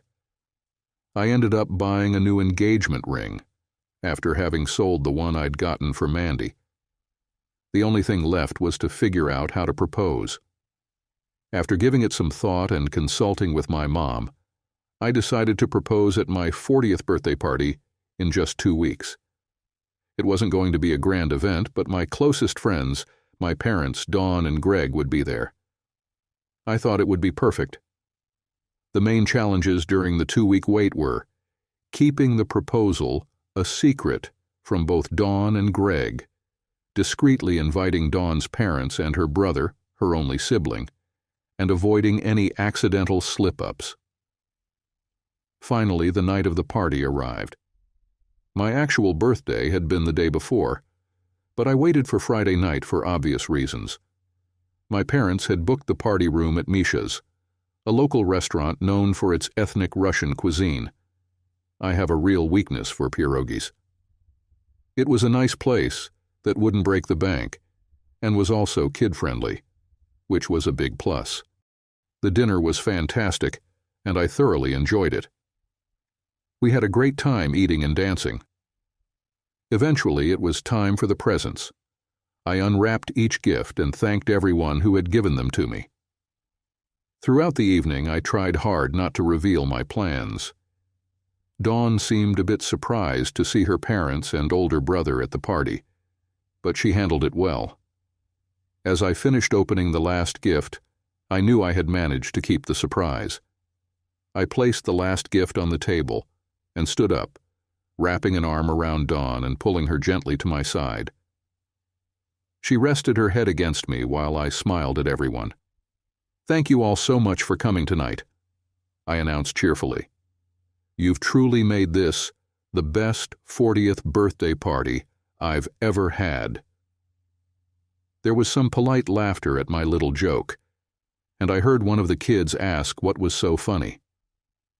The laughter provided perfect cover for Angela, who quietly approached and slipped the ring box into my free hand before slipping away just as discreetly. "There's just one last thing before we head out," I continued. "I've received so many wonderful presents tonight, but there's one more I'm hoping to get. I'm hoping, in fact, that Dawn will give me the ultimate gift." Dawn looked up at me with a puzzled expression. I gazed back at her lovingly, maintaining eye contact and grinning. "Dawn, I love you so much," I said. "You've made my life complete. The only thing that could make it even better is if you would give me the gift of spending the rest of our lives together." I dropped to one knee and held out the open ring box to her, never breaking eye contact.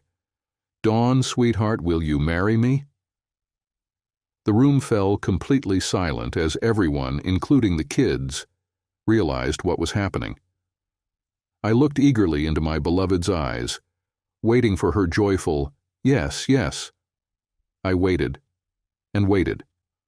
"Dawn?" I finally said. "Honey, please say something." She stammered, looking away and nervously glancing around at everyone in the room. "Dawn, this really isn't a good time to, talk about this," Dawn faltered, backing away from me. I sighed and stood up again, watching with a heavy heart as Dawn rushed over to Greg, grabbed his arm, and quickly left the restaurant without even bothering to put on her coat. Moments after her swift exit, I turned around to see everyone staring at me in shock. "Well," I said, "thank you all for coming and making this such a memorable evening. Have a great night, everyone." I forced a wide, fake smile, gathered my belongings, and as I put on my coat, I glanced at the ring box sitting on the table. I was tempted to just toss it like I had before, but I resisted. I figured I might as well try to get my money back. I shoved the box into my coat pocket and signaled to my kids. "Dawn, honey," my mom said, gently touching my arm. "Would you like us to take the kids tonight?" I shrugged, not particularly concerned. "Do you want to spend the night with Nana and Pappy?" "Yeah, that'd be cool," Brian said excitedly. "Dad," Danielle started, "I'm so sorry." "Thanks, Danny. But you don't need to say anything." I cut her off firmly. I wasn't ready for any sympathy just yet, and she seemed to understand. "Just remember I love you, Daddy," she said softly. She hugged me tightly, her small arms squeezing me as much as they could. Then she turned, collected her things, and followed her Nana to the car. My dad lingered for a moment. "So, strike three, huh, Dad?" I asked.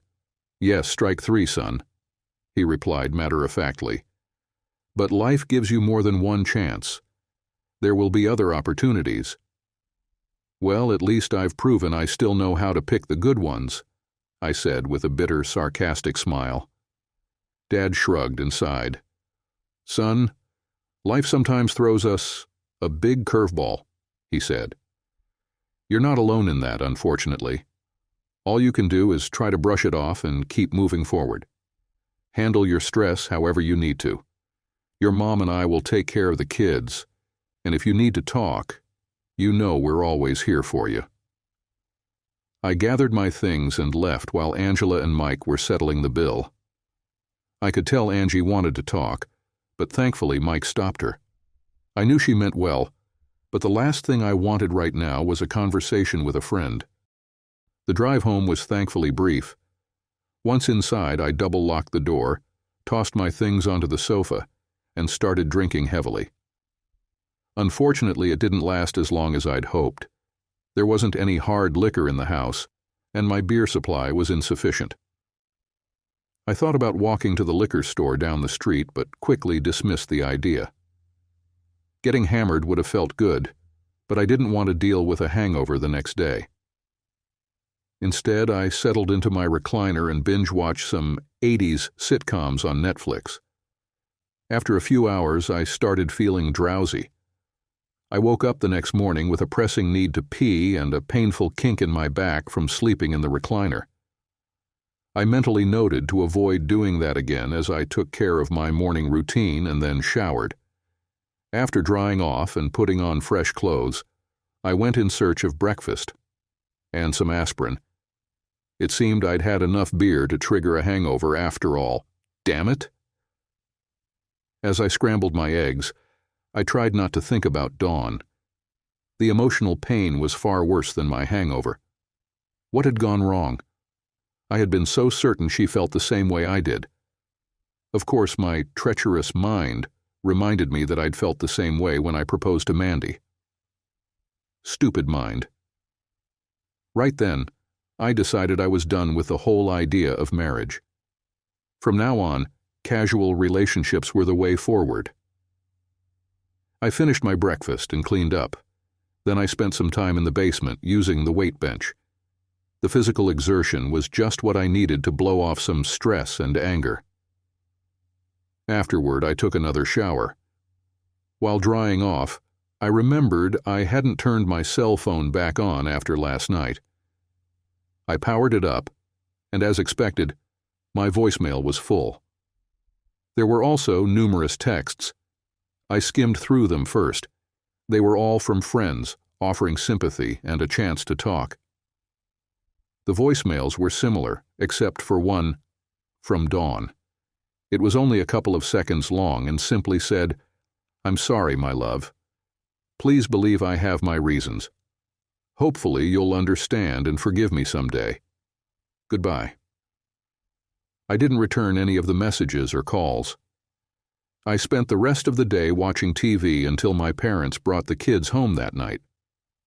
So that's pretty much the story of my life. In many stories I've read, the betrayed husband ends up wealthy, married to a supermodel who's 15 years younger and eager to start a family, living in a mansion, and dining on steak at every meal. I enjoy those stories as much as anyone, but unfortunately that's not how my life has turned out. It's been 10 years since my divorce from Brittany. Danielle is now in college studying nursing, which was a bit surprising given how long she stuck with it. But I'm pleased. Brian has just graduated high school and will start college in the fall, majoring in business. Will he join the family business? Only time will tell. I'm 45 now and still single.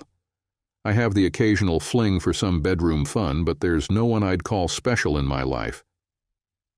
About a year ago, Mandy reappeared, sort of. She was clear from the beginning that she was just looking for a good time. We had fun for a couple of months, and then she moved on without any hard feelings. When Mandy asked why I never remarried, I told her the truth. It's not worth the risk anymore. I'd love to have a wife, to wake up next to the same face every morning and know she's mine for life. But not all stories have happy endings, and it seems mine might be one of those. Dawn's parents told me she moved away about a year after my disastrous marriage proposal. Just to clarify, I didn't seek out this information. They came to me hoping I could persuade her to come back. I thought it was absurd given that my presence might have been what drove her away in the first place. I don't know for sure. Dawn never shared her reasons, and I don't care enough to ask. Screw her. As for Brittany, she did eventually get remarried. She and Brian spent years trying to reconcile with me, but it was never going to work. I don't believe people truly change. Britt was unfaithful, and no amount of regret, sorrow, or therapy could change that. Eventually, she gave up and married the owner of the diner where she worked. The kids say they're happy, which is great for them. I hope he made her sign a prenup, considering she's still very attractive. My father passed away a few months ago, leaving the business to me. I'm afraid my mother may not be with us for much longer. She's grieving deeply. The pain of Dad's loss is evident in every glance she gives me, every word she utters, and every movement she makes. The kind of loving, devoted marriage they shared was what I always hoped for myself. But perhaps such things aren't feasible in today's world. I don't really know. As a landscaper, I'll leave the philosophical questions to the experts. Before Mandy left me for the second time, she asked me a thought-provoking question. Do you have any regrets? Well, yes, certainly. I regret marrying someone who proved to be unfaithful. I regret wasting time with Mandy, the first time, and Dawn, thinking they could be potential partners. I regret not being able to meet anyone who shares my values and desires. But I understand what Mandy was truly asking. What she really wanted to know was if I regretted making Britt a famous adult film star. She wanted to know if I regretted divorcing her as quickly as I could and holding on to resentment for years afterward. The honest answer is no. I regret that releasing the video was necessary, but I don't regret doing it, and I never will. She deserved it. If I had to do it all over again, I would make the same choices. Perhaps I even spared her new partner some trouble. If so, then at least something good came out of it. As for me, I'll continue working, loving my children and watching them grow. I'll look forward to having grandchildren, if and when that happens. I will never completely give up on finding a wife of my own. As I mentioned before, you have to seek if you want to find. But it's no longer my top priority. I'll take pleasure in whatever happiness comes my way, wherever and whenever I can find it.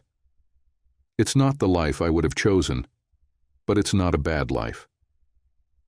And yes, during my downtime at the office, I still occasionally indulge in a God's eye view,